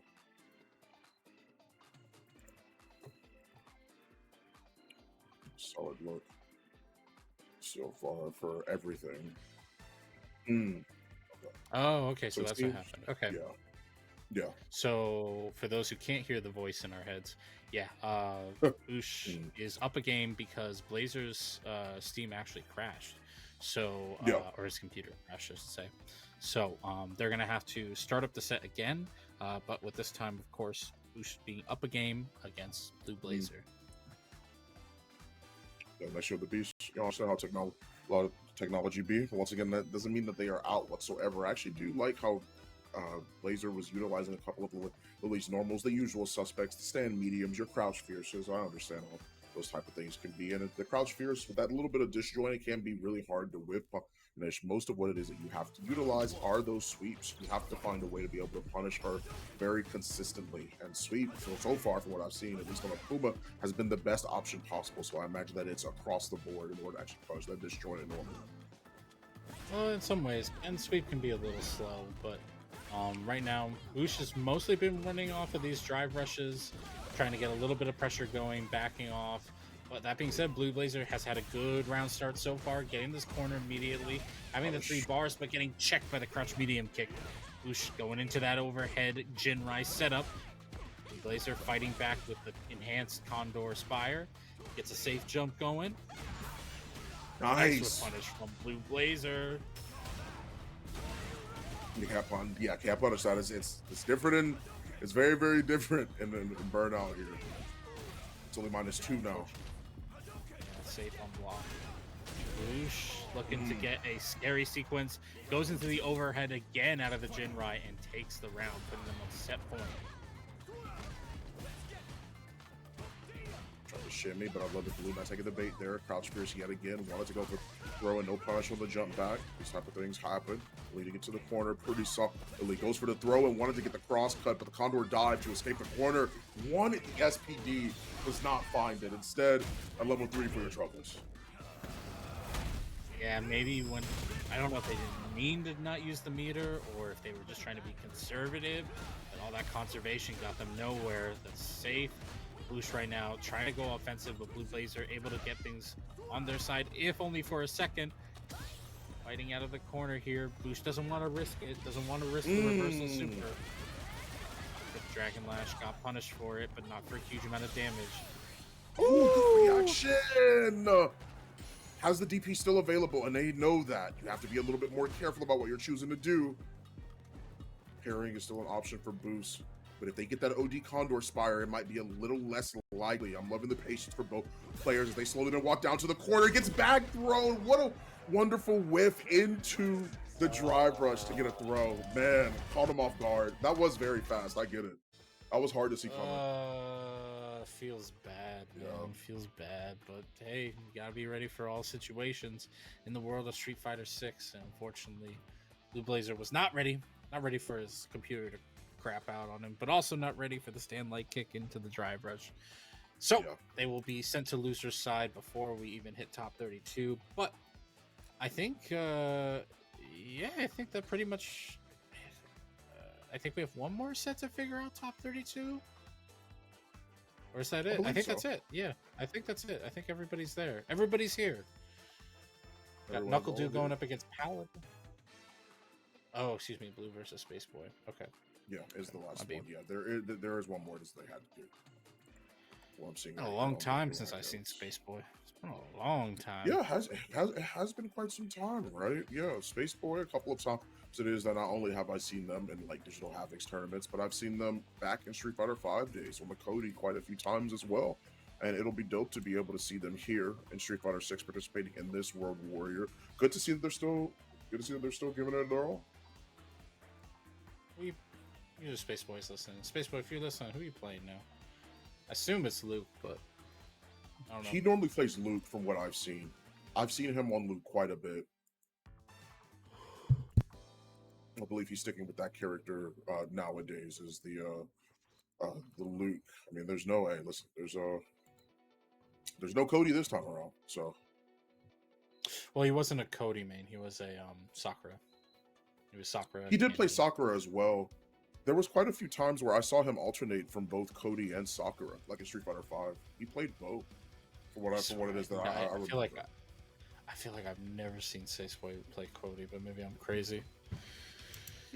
The TOL season was a crazy time, so maybe I just forget his Cody, but I don't think I've ever seen him play Cody. But again, could be. I've seen him play like a couple times, at least in previous times. It was a lifetime ago. It was Street Fighter 5 days. Street Fighter 5 came out. Oh my gosh! Like, I mean, obviously when Cody had come out, that was about like season 2, season 3, I believe. And Street Fighter 5 nowadays, for everyone that wants to feel old, that was almost 10 years. That was 8 years ago. But Street Fighter 5 came out. So yeah. You want to feel old? One of the most prominent players of Street Fighter now, Ending Walker, was 10 when Street Fighter 5 came out. Oh, that's right. I remember that. He was 10. Yeah. Yeah, one of like the youngest players I've ever seen. Yeah. Oh, he's 18 now. yeah. He is now part of the adult world. But he was a wee lad when that game came out. That little bastard. So Ugh. Oh no. All right. So as we get Blue and Spaceboy coming up, I actually want to see because Blue is a name I recognize. I want to see where their standing is so far. Yeah, they are a DJ player. That's right. That's right. I do remember this.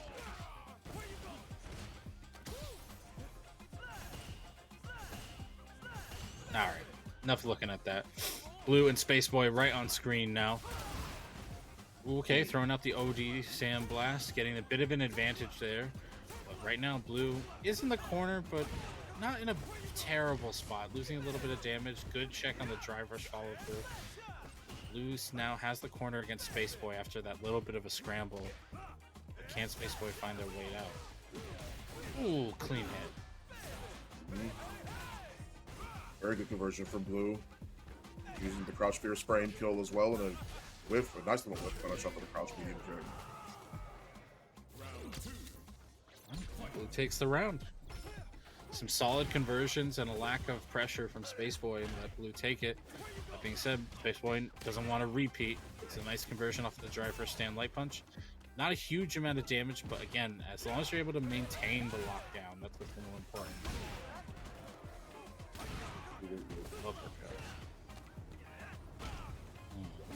Pierce yet again.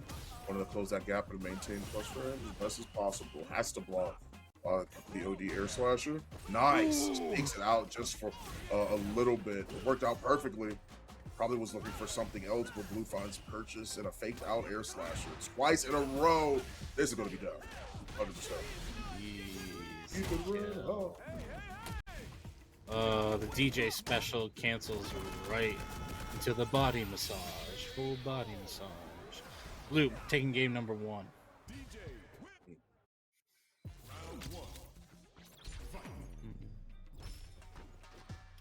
Going to beautiful Mexico now. Well, the sun is too much in my eyes, but that's okay. Thankfully, Spaceboy didn't go for the cross up there, so Blue able to slide under. Blue is pretty low on drive gauge. It's now even because Spaceboy went for the drive rush, but clean medium, the crouch medium punch. It's Spaceboy the corner, but we've been here before. Can Spaceboy keep Blue contained?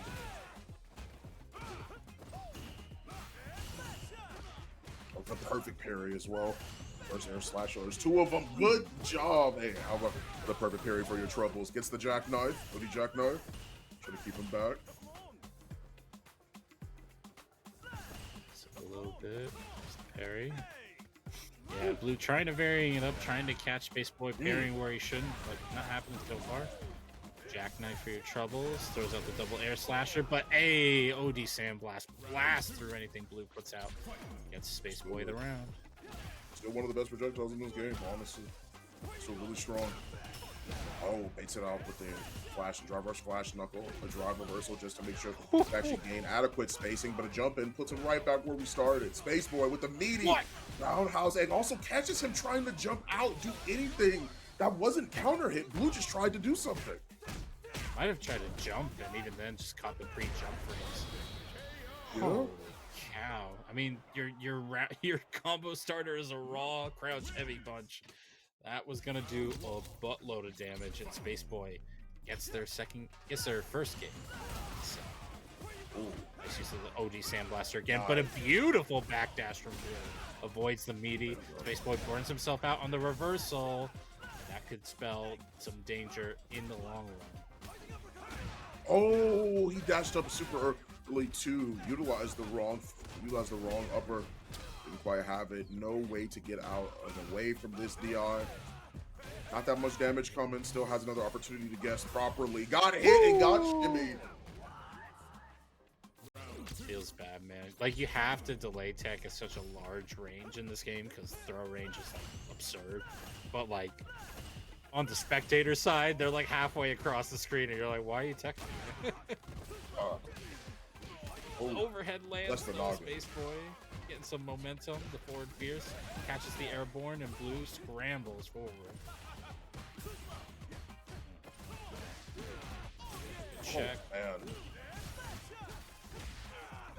Oh, they're swinging at each other. They are. tries to adorn the noggin. Just does the job, but unfortunately he cannot get the opportunity. Oh, good sway. This is going to be level 3 as well. Not only does it get the burnout, it puts them in adequate positioning for those jackknives. No, not jackknives, excuse me, the air slashers.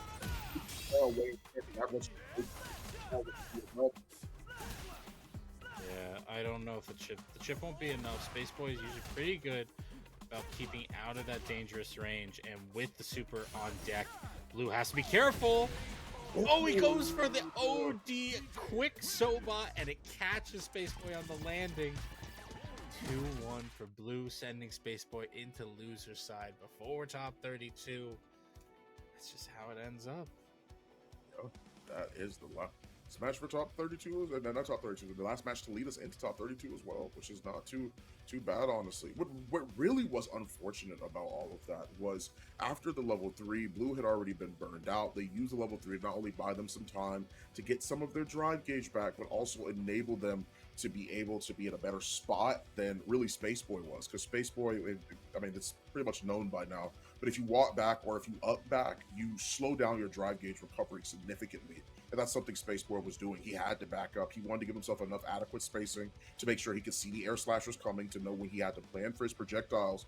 But Blue had already had the drive gauge lead by that point. And every air slasher that was blocked, more and more drive gauge came back while he's slowly creeping his way forward. So it was an unfortunate situation to be in on the side of Space Boy. Was you had to find some sort of way to stall out for your drive gauge to come back, but the cards were all in Blue's favor.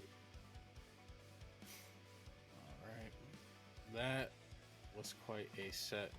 I have a magic voice in my head telling me what the next match will be, and of course, well, it tells me one thing, and then the other thing tells me another. But I think we're going to be having Idom and Thunder going up. Joe, okay.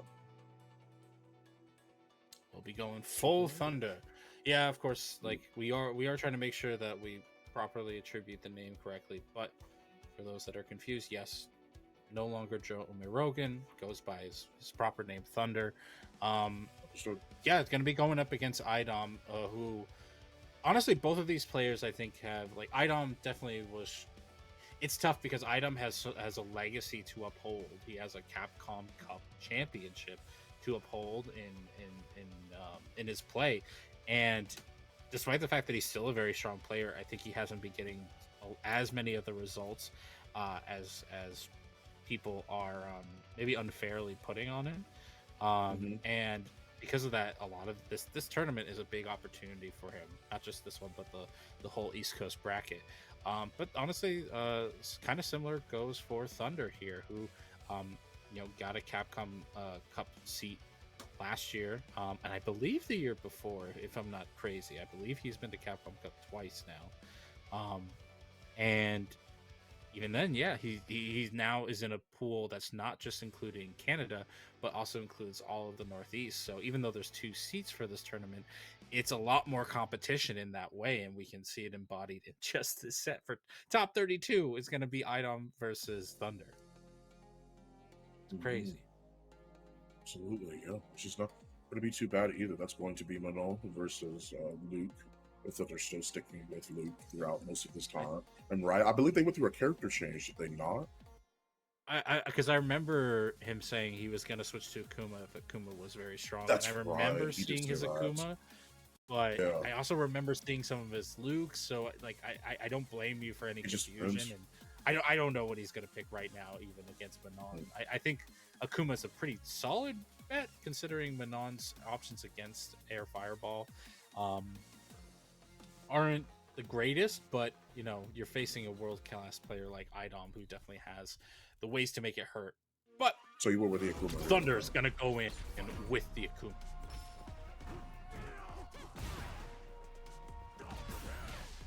Nice. On the counter hit already on the low forward. Fireball coming through Thomas Lagoon. Gets a low forward once more.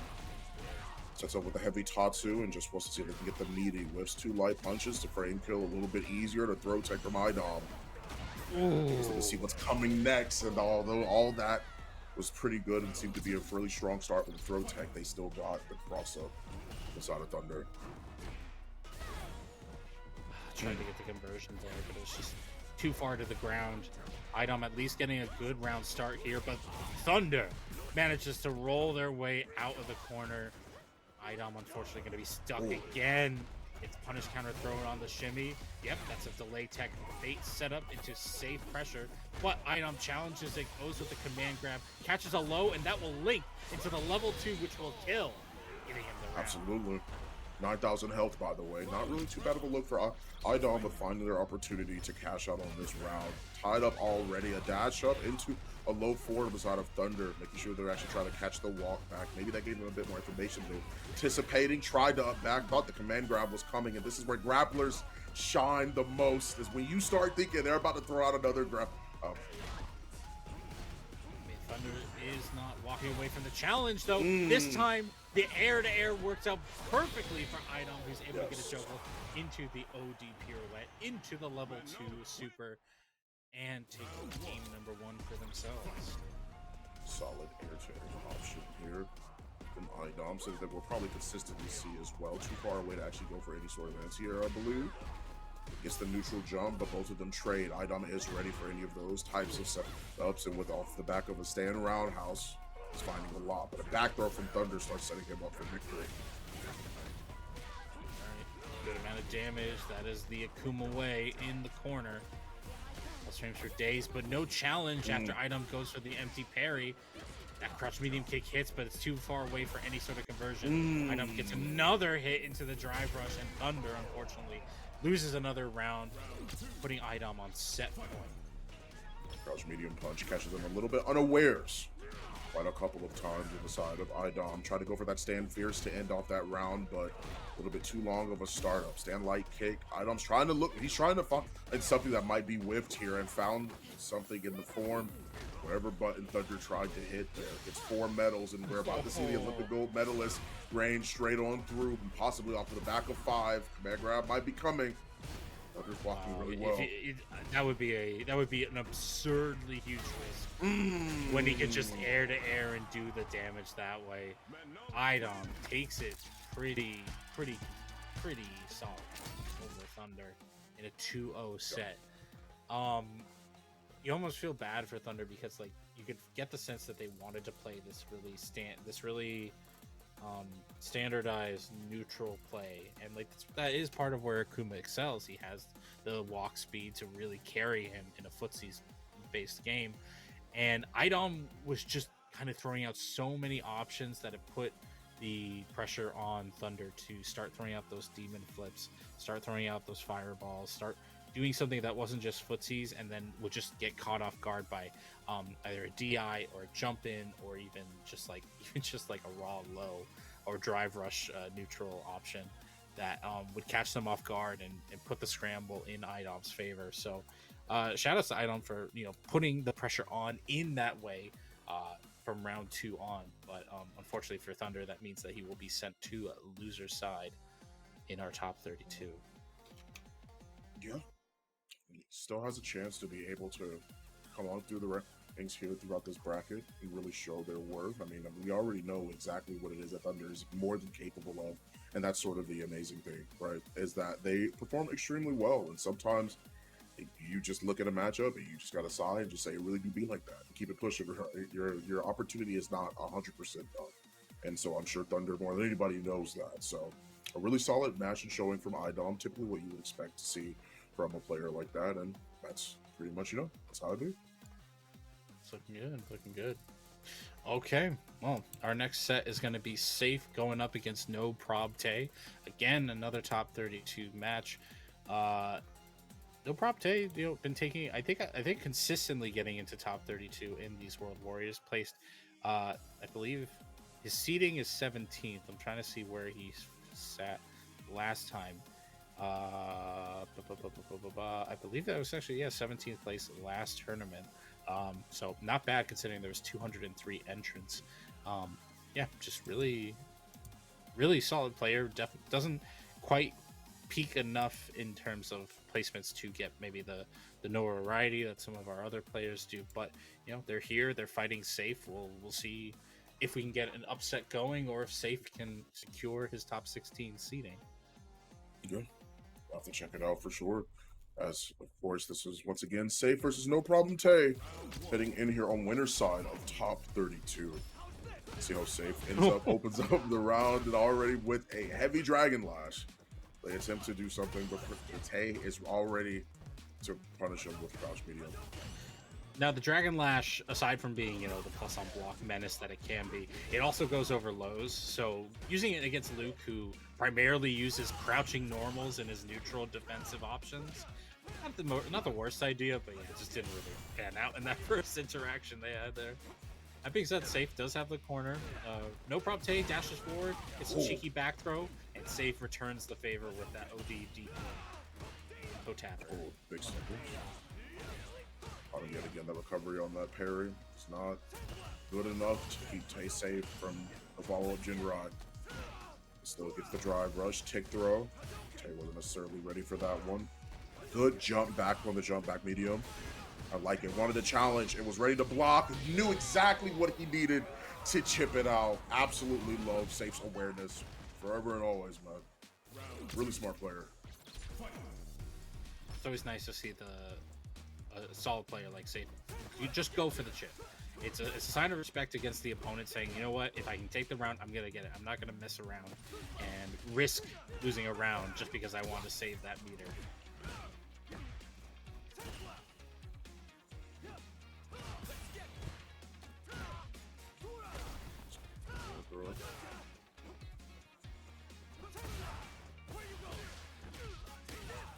Okay. Oh, another bit of a drop in terms of the flash knuckle combos from No Prop Tay. Ooh, the stand fierce. The 4 buttons, the Apocalypse manages to get the anti-air off the crouch spears and a perfect parry allows Tay to get his game plan started. Whiffs, I love it. Whiffing the ground house to lead into a frame kill. Kept himself meaty, but didn't find any purchase on any pressure that Tay utilized. Good drive rush check. Oh, dropped it. This is chip territory. He went for it all. Yeah, goodness. That's so unfortunate. The dash forward was definitely trying to go into a level 2 and just got the light knuckle by accident. So unfortunate. Sayff just taking this momentum into game number 2, going immediately into the dash forward crouch medium kick. But No Prob Tay challenges their way out, gets the side switch combo, and we are now in his favor until Sayff does the ODGP. Ooh, oh, good stuff.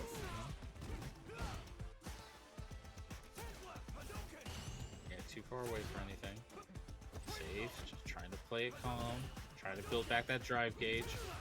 Tay trying to move forward, trying to keep the pressure going while he still has the tiniest bit of a life lead. Not wanting to overextend. Keep it calm, keep it cool. Sayff takes a little bit of damage. Trying to perfect parry. Yeah, the OD makes that impossible to move forward. But hey, we get our own pressure. Sayff moves in, gets the life lead. Oh, positioning from Sayff has been earned. Slowly but surely been inching forward. 35 seconds available on the clock. And this is looking like it's going to be over off of the adornment. I bless you, my child, with the overhead. No problem. Tay takes the first round in game 2. Good conservation of meter as well. Only spent 1 bar and it did the job. That was such a big risk, but it paid off so beautifully.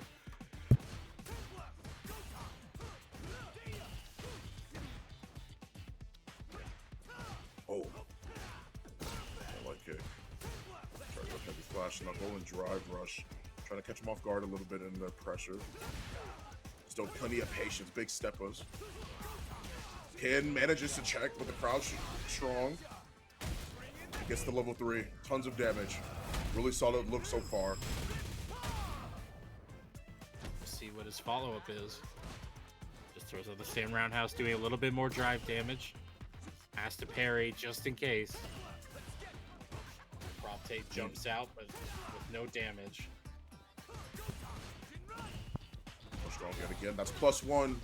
That was the heavy Jinrai as well. Dragon Lash just to maintain plus frames.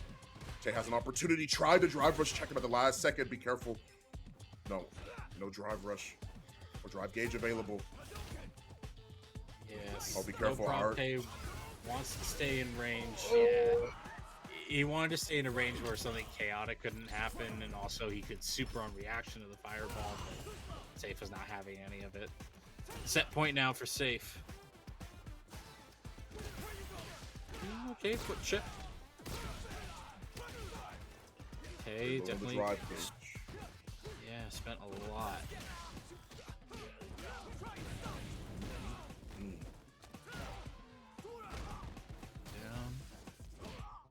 Good corner pressure. That's not the punish. It's not. Chet has to go for something. Oh, he's not even gonna get a chance to go for anything crit. See here, Sayff built up enough bar to get that level 3. That's all she wrote for now. Cook him up, kid. 2-0 for Sayff. You just felt all the momentum burn out as soon as that OD tackle came out, which I do kind of wonder if that was like a reversal level 3 of some sort. But it was a choice, and yeah, once that got blocked, even though Sayff went for the crouch fierce punish, and it just didn't work out. You didn't really see a comeback coming from Tay at that point. It's just like, man, everything's out the wall at this point. We're gonna see what happens, and unfortunately, yeah, that was the last of their energy gone. Hopefully, they can muster a little bit back when they get sent to the loser side. God knows they're gonna have some killers set down there, including Paladin, Blue Blayzer, Elder Goose, Thunder is of course down there as well. Ludwig's down there as well. You have a lot of killers in the loser side of our top 32. But we will check in on them if they are able to make their way into a top 16. Oh, this is going to be a very interesting matchup as well. Psycho versus Knuckle. This is Kimberly versus Guile.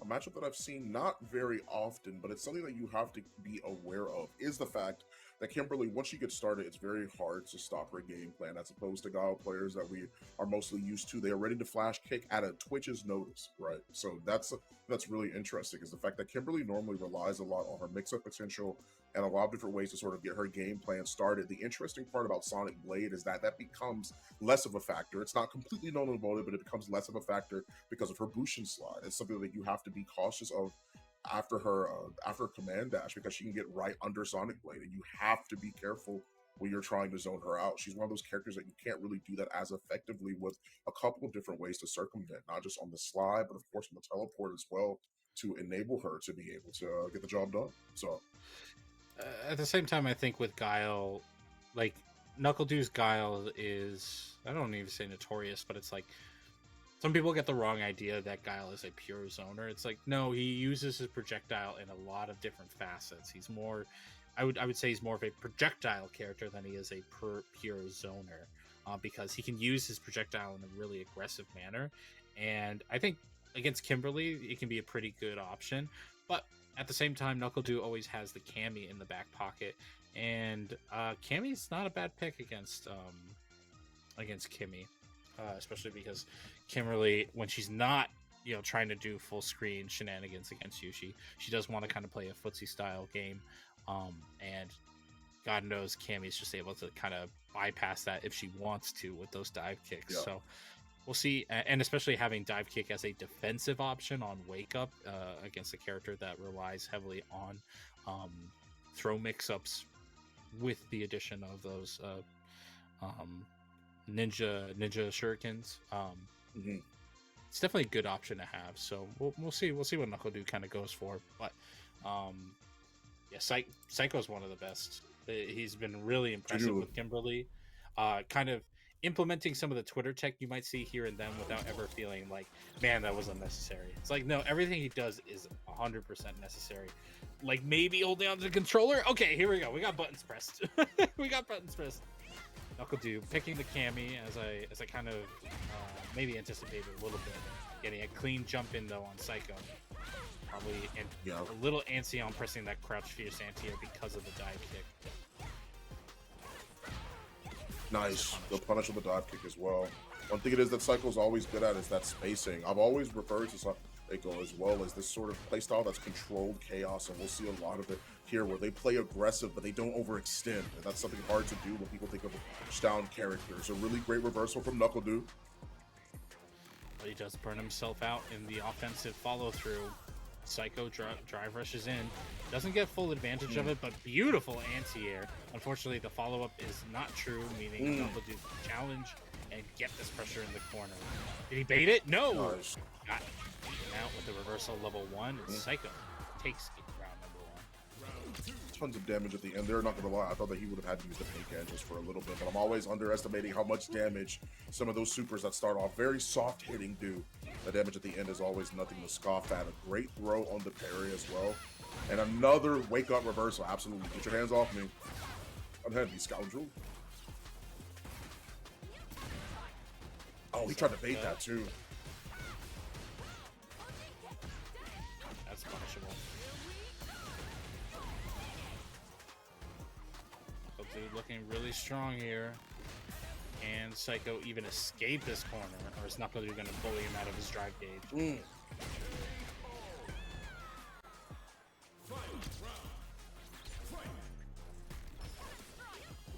Nicely. Falling elbow yet again. A very common way to bait out any sort of aerial reversal that people may try and go for. They want to go for an anti-air and you can go with sword. That's what that elbow's for. But a solid jumping from Knuckle means that this elbow might be not as good as it is when we're trying to bait things out in neutral. Trying to see if they can find their way out. No anti-air from Psycho. And the patience from Knuckle just to find something. Catches the low and the throw tech is already ready. Good anti-air. Turn up the music. There's a good chance for a comeback, but again, they're in final round. Knuckle has the level 3 on deck, tries to walk back, blocks the jump in. Psycho gets the good pressure. Oh, did he bait the level 3? He did.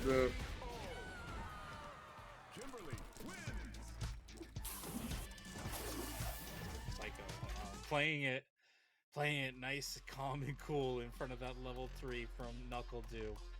Right now, it is going back to character select, but we'll see if he changes into the Guile. I mean, we've seen Knuckle just go back to character select just for the sake of taking a breather, maybe reminding themselves of a few things about the matchup, and then coming back in with the same character they picked last time.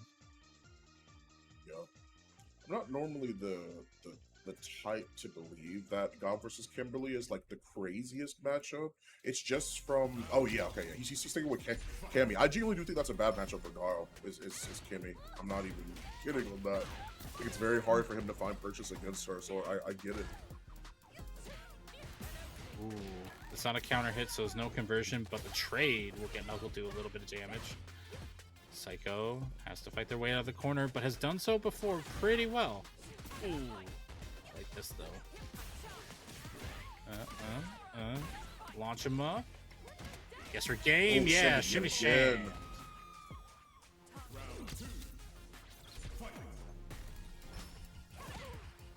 Get good punish on that. On the dive kick. Oh, caught him multiple times, multiple different counter hits. Knuckle still in control from one corner to the next.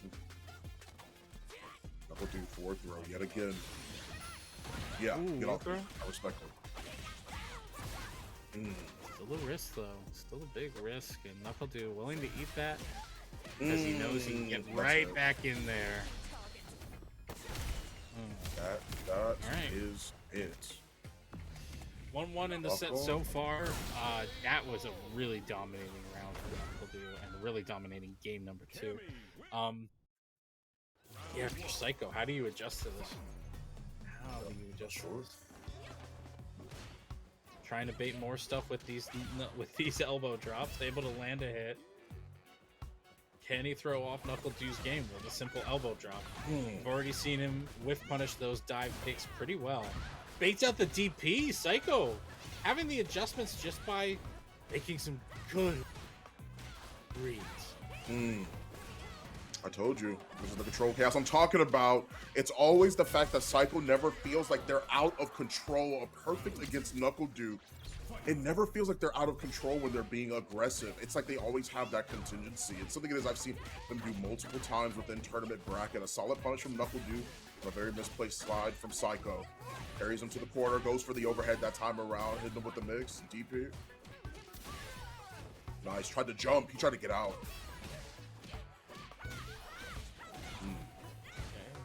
use of the super just yet. Would be a bit excessive. Knuckle do on the meanwhile. Needs to get a clean hit. Get more clean than that. Stand heavy kick anything but. Nice. Wow, sweet from Psycho. Nice. There is a gap in that. He had mistimed it. He didn't keep it as tight as he possibly could have. And that's definitely something that he is going to, unfortunately, feel really badly. Knuckle do challenges at the perfect time, but the level 1 is not going to kill here. It still gets for a game on either side. Good throw tech. Oh, boy. Oh. Yeah, okay. Just uses the jab to catch the landing frames there. Okay. Set point on both sides. Good punish gets the corner.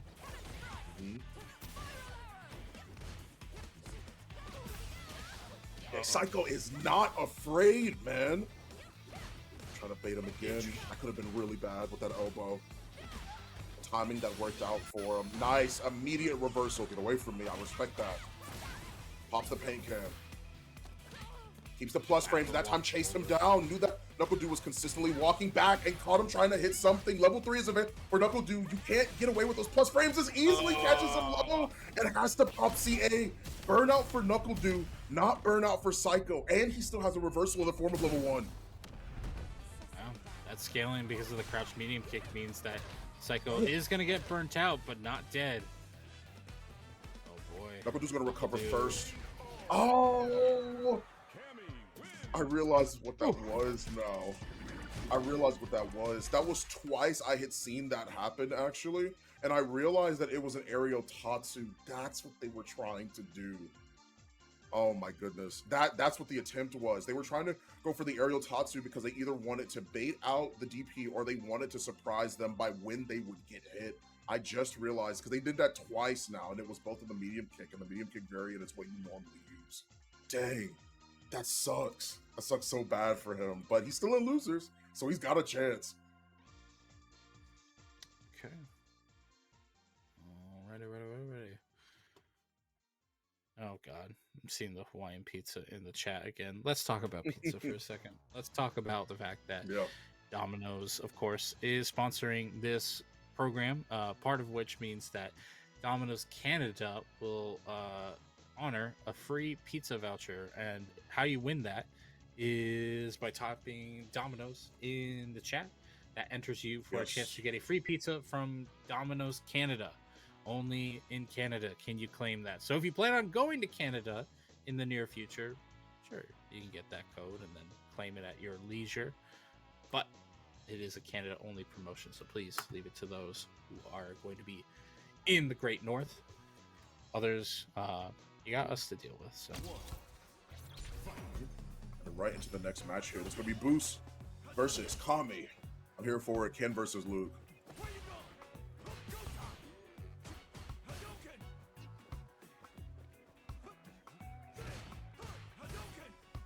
Patience from both sides. Haven't gotten to see Kami so far tonight, but really solid player. Probably one of the best remaining Lukes, as you can see by the number 55 ranked legend mark under his tag. Ooh, the toe tapper. Boosh gets in.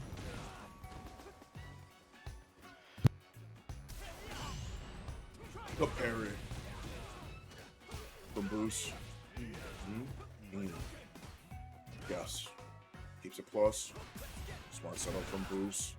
Not taking the bait, and I love that Kami waited before they actually used the OD rising upper. Really good looks. Oh, There's the the stun. stun.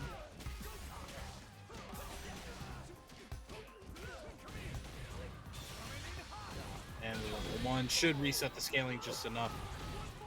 Oosh! Playing the long con, playing the slow and steady, but Kami eventually did get burnt out, leaving him vulnerable to that DI. You gotta really pay attention to it over time. Meanwhile, yeah, speaking of which. Oh, wow. What an answer. Good DP as well on the punish of the neutral jump from Kami. Boost. That Staying Fierce is chipping away at that drive gauge, but now we're about even by their side. The parry, forced to do so, does not want to get burned out against Luke right here with 3 bars.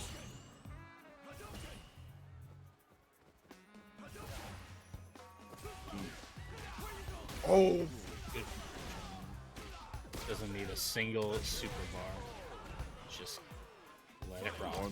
Kami taking a round, 1-all.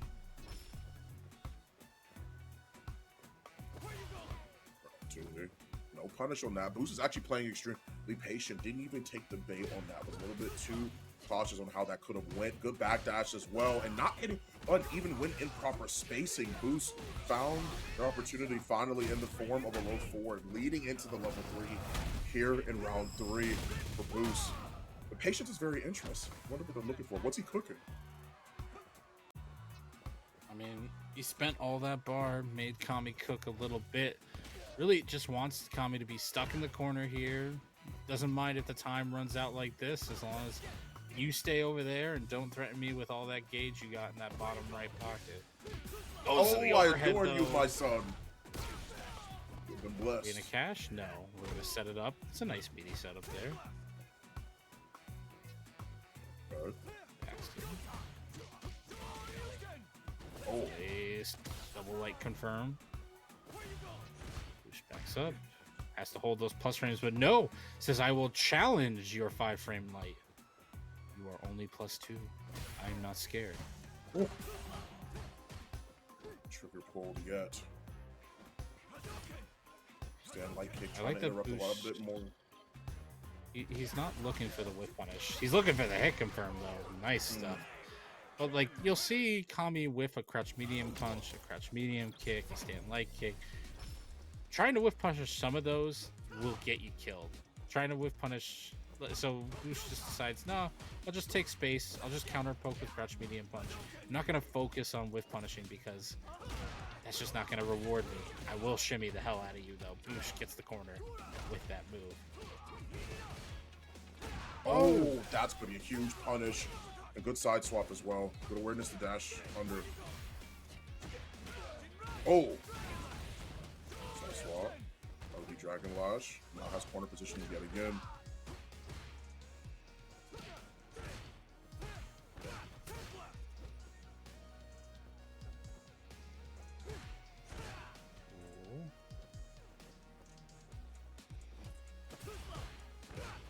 It goes in. To realize that Kami again has the life deficit once again, and they're so worried about getting too close into Boost's range of his normals, of that crouch medium punch, stand fierce, jabs. It's tough, and their slight timidness leaves them open for when Boost just wants to go full in.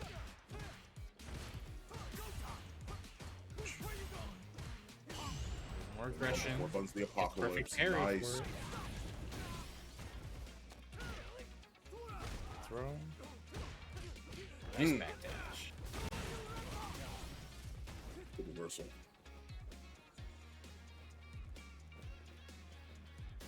Patience from both.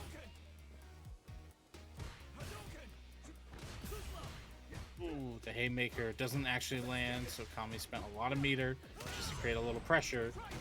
Beautiful perfect parry from Boosh, who's going to do an interesting combo there.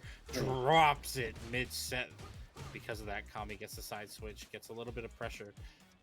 Probably waiting to build back his drive gauge just a little bit. So he can do that.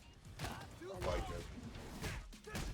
But this is going to leave Boost at a drive gauge deficit while Kami manages to pass the threshold to being meter positive here for drive gauge. Oh, tried to bait it out, and I like that actually. Caught him off guard. Level 3 is available. Boost. Keep it short with the fireball. He manages to punch this out. This is not going to be death, but both of them are burned out, and Boost is on the path to recovery here. Kami, no bar on drive gauge or super. Oh, with punish. I can kind of respect it, but yeah, good backdash. Boosh is going to take a 2-0 in the set. Showing the edge over Kami there, who's going to have to make their way out of loser side bracket if they want to exist in top 16. Yep. That's just for sure. A really solid showing from both players there. Really well done, Boost. Proving why he's such a tryhard. Absolutely love it. and of course with Kami doing an absolute phenomenal job. I actually loved how both of them had really allowed their patience to sort of lead them forward throughout those matches and only turning up the heat when absolutely needing to do so. If you guys aren't aware of why everyone is typing in Domino's in the chat, then it's to be sure that you guys can win a free large 3-topping pizza. By all means, thanks and exclusively to Domino's Canada. If you guys are in Canada, please, by all means, make sure that you type Domino's in the chat to enter into the giveaway. We've been giving out winners all night. If you guys want free pizzas, you guys will be able to eat and enjoy while you watch Future War Warriors. It's absolutely phenomenal. I want free pizza, and I can't imagine that you all wouldn't want one. So definitely be sure that you guys sign up for that giveaway by just typing in Domino's. It's literally that simple. That's it. That is that simple. That being said, looking at the tournament, I was inaccurate. Boosh versus Kami was actually a top 8 match. So, a match to get into top 8. To top 8, yes. Boosh has gotten their seat, as was Knuckle versus Psycho. So Knuckle gets his top 8 seating as well. We'll be seeing Sayff go up against Flux Waves for their to see who will get in the top 8 of their set, and then Idom versus Sayff is going to be a match for top 8 as well. So Sayff has a big opportunity. Sayff took out Shine 2-1. I'll talk that up once we get there, because we're going to be having Sayff going up against Flux Waves, who it's a pretty standard Canadian set here going on. Sayff versus Sayff, or Sayff versus Flux Waves. Gonna be, of course, Ken going up against, I assume, Aki. I don't see any reason why Flux Waves would bring out JP in this set. No, and it's a pretty solid opportunity as well for them to bring out the Aki. I mean, Flux Waves has been playing Aki pretty consistently, and I see no reason why that wouldn't be the case, as you're saying. Like, it's pretty consistent. It's a character that they've also been enjoying playing, and with all the changes it is that she received, a lot of it has buffed her to a pretty high spot up there in the tiers. So I don't see why not. You know, I think that she has a lot of amazing options and a lot of really strong tools to be able to carry her to victory in her own unique way. I still think that Aki's like super awesome. I think she's probably one of the most unique characters we've gotten so far in Street Fighter 6. She plays very differently than everybody else. I still stand by that. I think she's awesome. No, she's a really solid character, especially without the buffs. Oh, he went to JP? Flux Wave, why you gotta make me look stupid? Huh? Dude, you're gonna make me look dumb. Now I look like a... I know we only met once, but come on, man. Come on. Parry.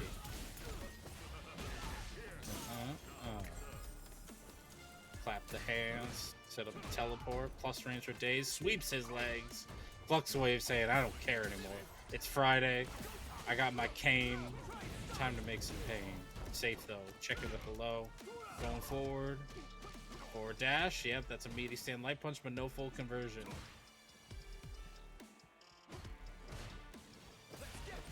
Still trying to parry him off the back of a drive rush as well. Nice 5 light follow up on the Jinrai. No punish there from Flux Wave. Oh, gets baited out time and time again. He's going to try and go for the burnout here, possibly.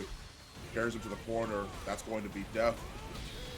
Absolutely. There it is, Sayff. And the very last hit finds the round. Not a huge round for Flux Wave, but maybe they can make something of this one now that they have 2 bars at their side. God knows Super R2 is probably the biggest tool that JP has at his arsenal. You need to get a good hit for it, and that might just be it. We're going to set up a teleport. Departure coming in. Trying to fake things out. Flux Wave throwing out the OG Ghost. Toe tapper though comes nonetheless. Sayff pushing Flux Wave to the corner. Big whiff, but no punish. Speaking of which, yeah, tries to drive rush in. Jab checks just to get the throw loops going. Sayff right now trying to bait Flux Wave into the amnesia, but it doesn't come. Checks here again. This sand light kick. Yet again. My goat. Meaty stand fierce as well. Doing a great job of controlling the corner. Flux Wave a little bit too scared to parry now, considering the last time they got thrown right out of it. For the crouch fierce to not find any sort of hit. I don't know what that was. I don't know what that crouch fierce was. Plus range for days now. Flux Wave getting bullied by Sayff. reversal drive flash.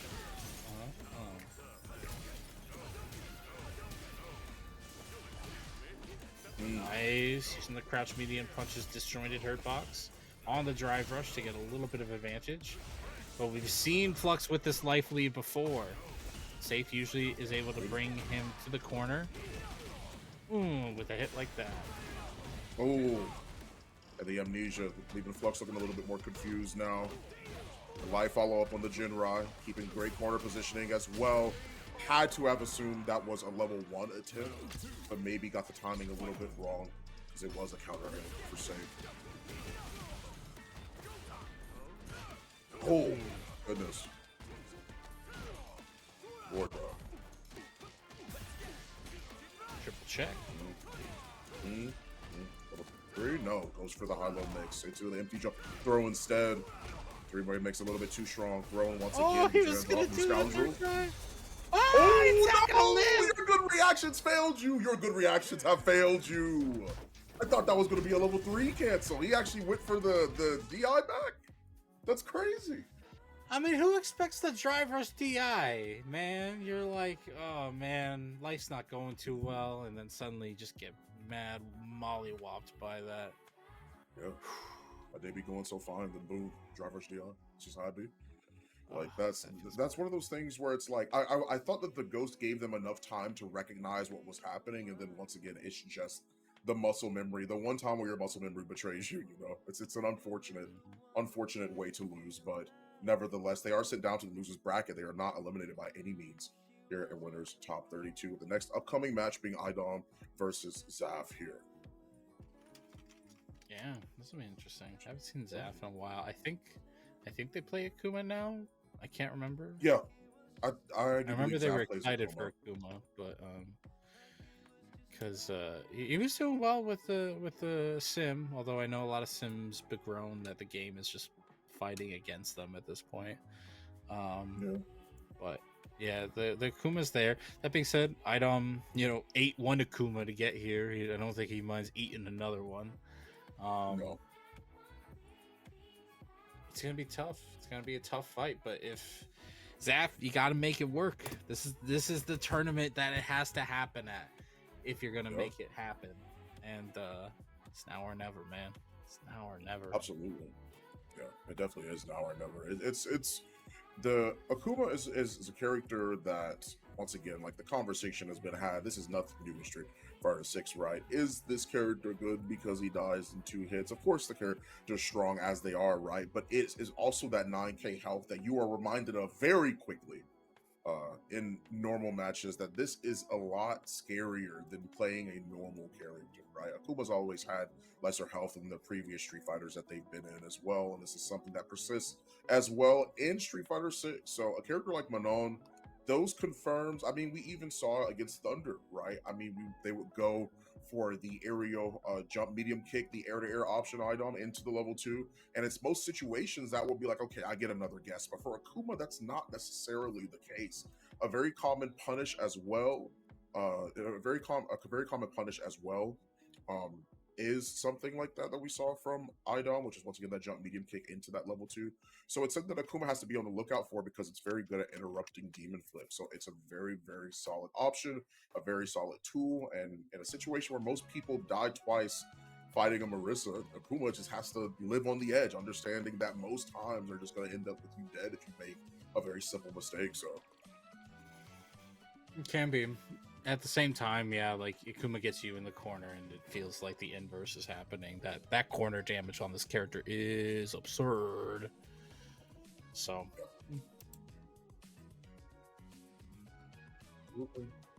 it's just it's one of those things too where it's like, while Akuma does only have 9,000 health, of course, I mean, he has a lot in safe jumps, pretty much being able to confirm off any safe jump that leads from Tatsu into sweep, right? Or even going from heavy Tatsu in some scenarios, finding an opportunity in that, right? So Akuma is by no means a bad character. It's just you are immediately recognized of your mortality when you get it is all.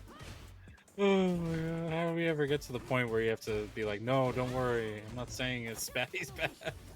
Right. Of course he's good. Yeah. Akuma's stupid good. character's Yeah, dumb. he is. That's okay though. Oh, Nice good bait. bait.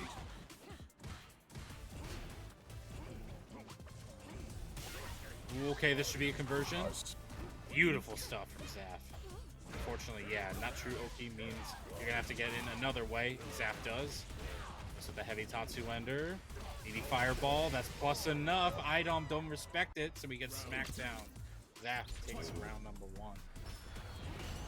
Many reasons why Kuma is strong. So far, they are being a little bit outpaced in the neutral. A couple of the punishes here and there from Sayff. Oh, nice little poking for a medium kick. Nice. Yeah. So it's the second empty demon flip that we've seen from Sayff, and Idom got baited by the first one, didn't get baited by the second one, and now we might see Sayff actually go for true jumps. I'm talking as if we're going to return to neutral. Idom right now is stuck on this man. Goes right into there. Yeah, that's a dead man. Walk it. Like I said, that's exactly one of those scenarios that I was talking about. In most cases, that wouldn't kill regular Gary, but it does kill Akuma. Sure, yeah. At the same time, like, you get hit by that, you're in the corner, and you're like, man, I hope I'm dead. I don't want Manon getting another medal off my corpse. Right. There's the jump. There's the anti-air. Sayff right now trying to keep Idom at bay. Goes in with the drive rush. Even then, backing off. Idom playing really respectful. Not falling on the fireball. Waiting for the opportunity, but the opportunity may never come. Sayff goes straight into the level 3, which is largely to build back his gauge as well as put him at a point where the command grab will kill, a normal throw won't. Now it will after that meaty overhead. Roundhouse trying to play back with another fireball, and this is where it all starts going downhill. No bars available. Gets the low. Trying to lock him down. A jump back light punch as well. Idom can get the DI if they play this correctly. 4 medals already there. Great opportunity, and that's going to be it. Idom finding an opportunity off of the precipices of defeat to take this game 1-0. Winners top 32. My goodness. Oh my god, it all came down to using that super. Using the super left him vulnerable later on. Oh, you gotta feel for him, but that's not the end of the set. Sayff having a good round start, but Idom managing to get the hit with stand medium punch. Stand heavy punch. Oh! Resets into a DP bait.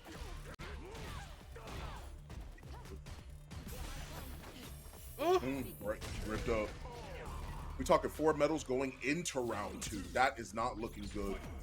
Not looking good for Akuma at all.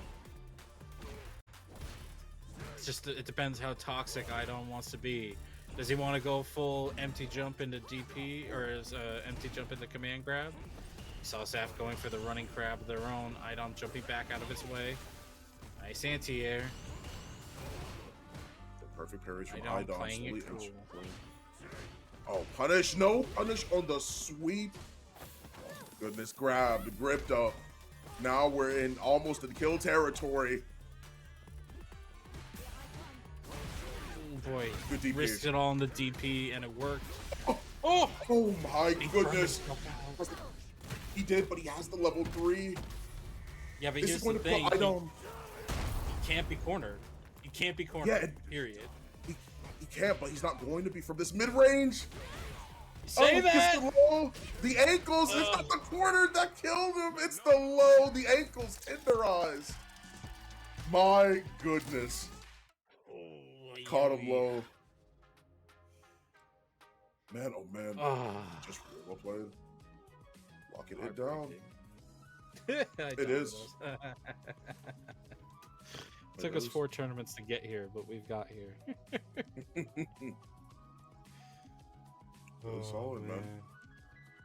The defensive patience from Idom is always something to be admired and very, very impressive, right? That's something that you see a lot of these. I mean, like, even from me commentating, bouncing back and forth from Europe to here, right? Just seeing exactly when it is, like seeing different types of play styles, right? The patience for Manon, and it has to be godly, right, there's a lot of times where it sort of could just be snatched from her hands because of how her normals work. A lot of the time, you have to really give a lot of respect to your opponent when you are playing Manon, and you have to literally find your opportunity, which is something that Idom found quite a few times. So obviously, big ups to him. There's plenty of opportunities to still have a chance to be able to climb your way up. That means they only went down to losers bracket.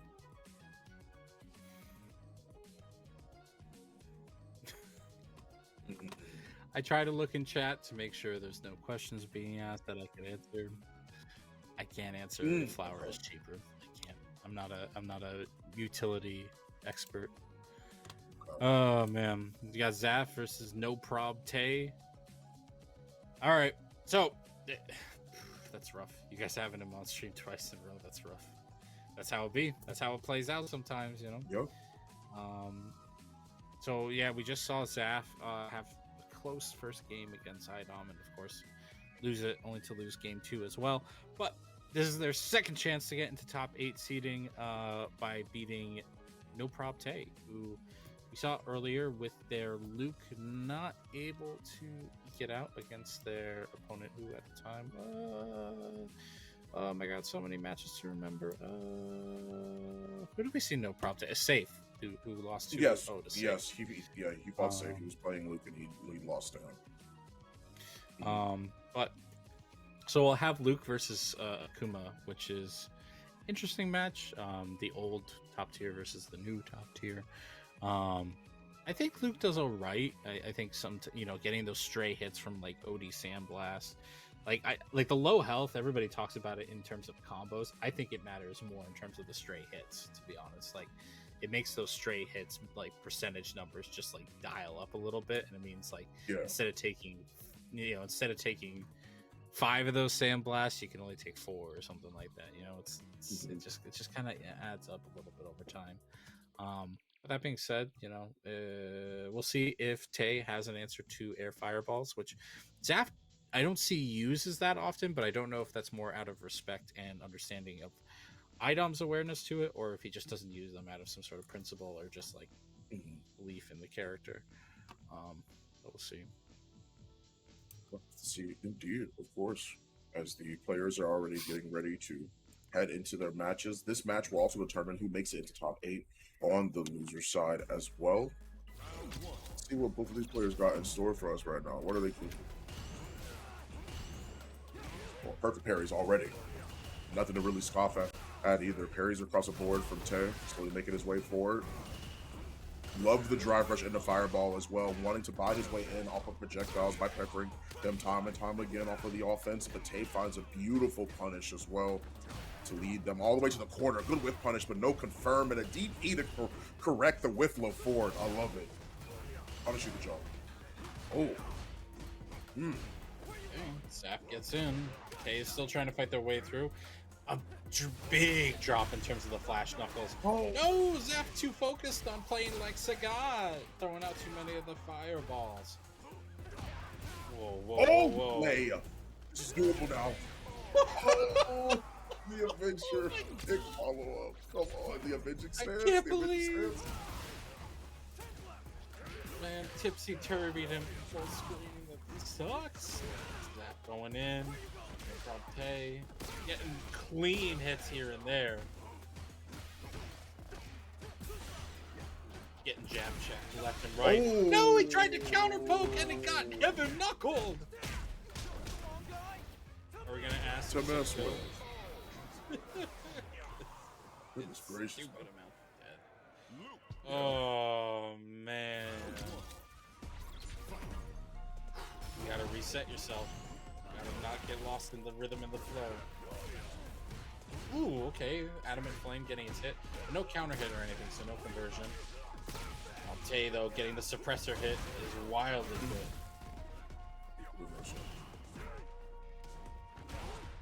good. Good DP as well from Zaf. Game kick yet again.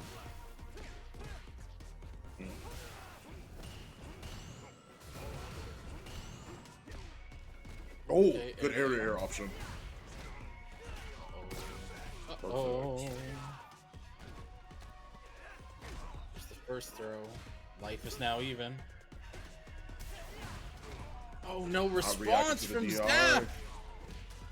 Should be easily enough to kill. No, we didn't get the super. Oh no! If he did fireball, no, he didn't even do the fireball. Oh, to lead into it. Oh my goodness! He could have went for the chip sequence there, and Sayff could have.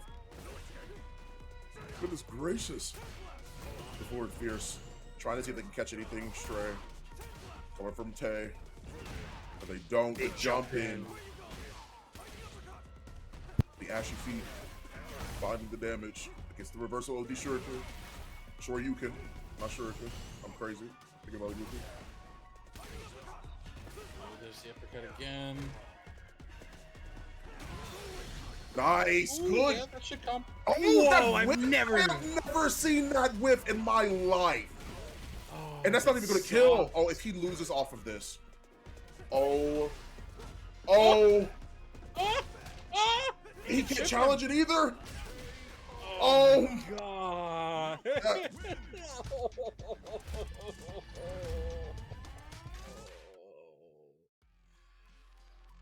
Ooh. Ooh, that sucks. I get how that whiffed. I get. Fawn's just dead. He's dead. Oh my gosh. Um, I've arisen. I've arisen. I've never seen DP into level 3 for Akuma whiff in my entire life. It hits. Oh super my high, to be gosh. fair. It hit does. super high. All right, Wow. we're gonna take a moment to collect ourselves. You're gonna get 10 minutes to collect yourselves at home as well. Maybe give some rip in peace to Sayff there. That just sucks. All right, we'll be back after 10 minutes. A little bit of a commercial break. In the meantime, make sure to get some stretches, get some water, and we will see you for top 8 in just 10 minutes. So stay tuned, and we will be back soon.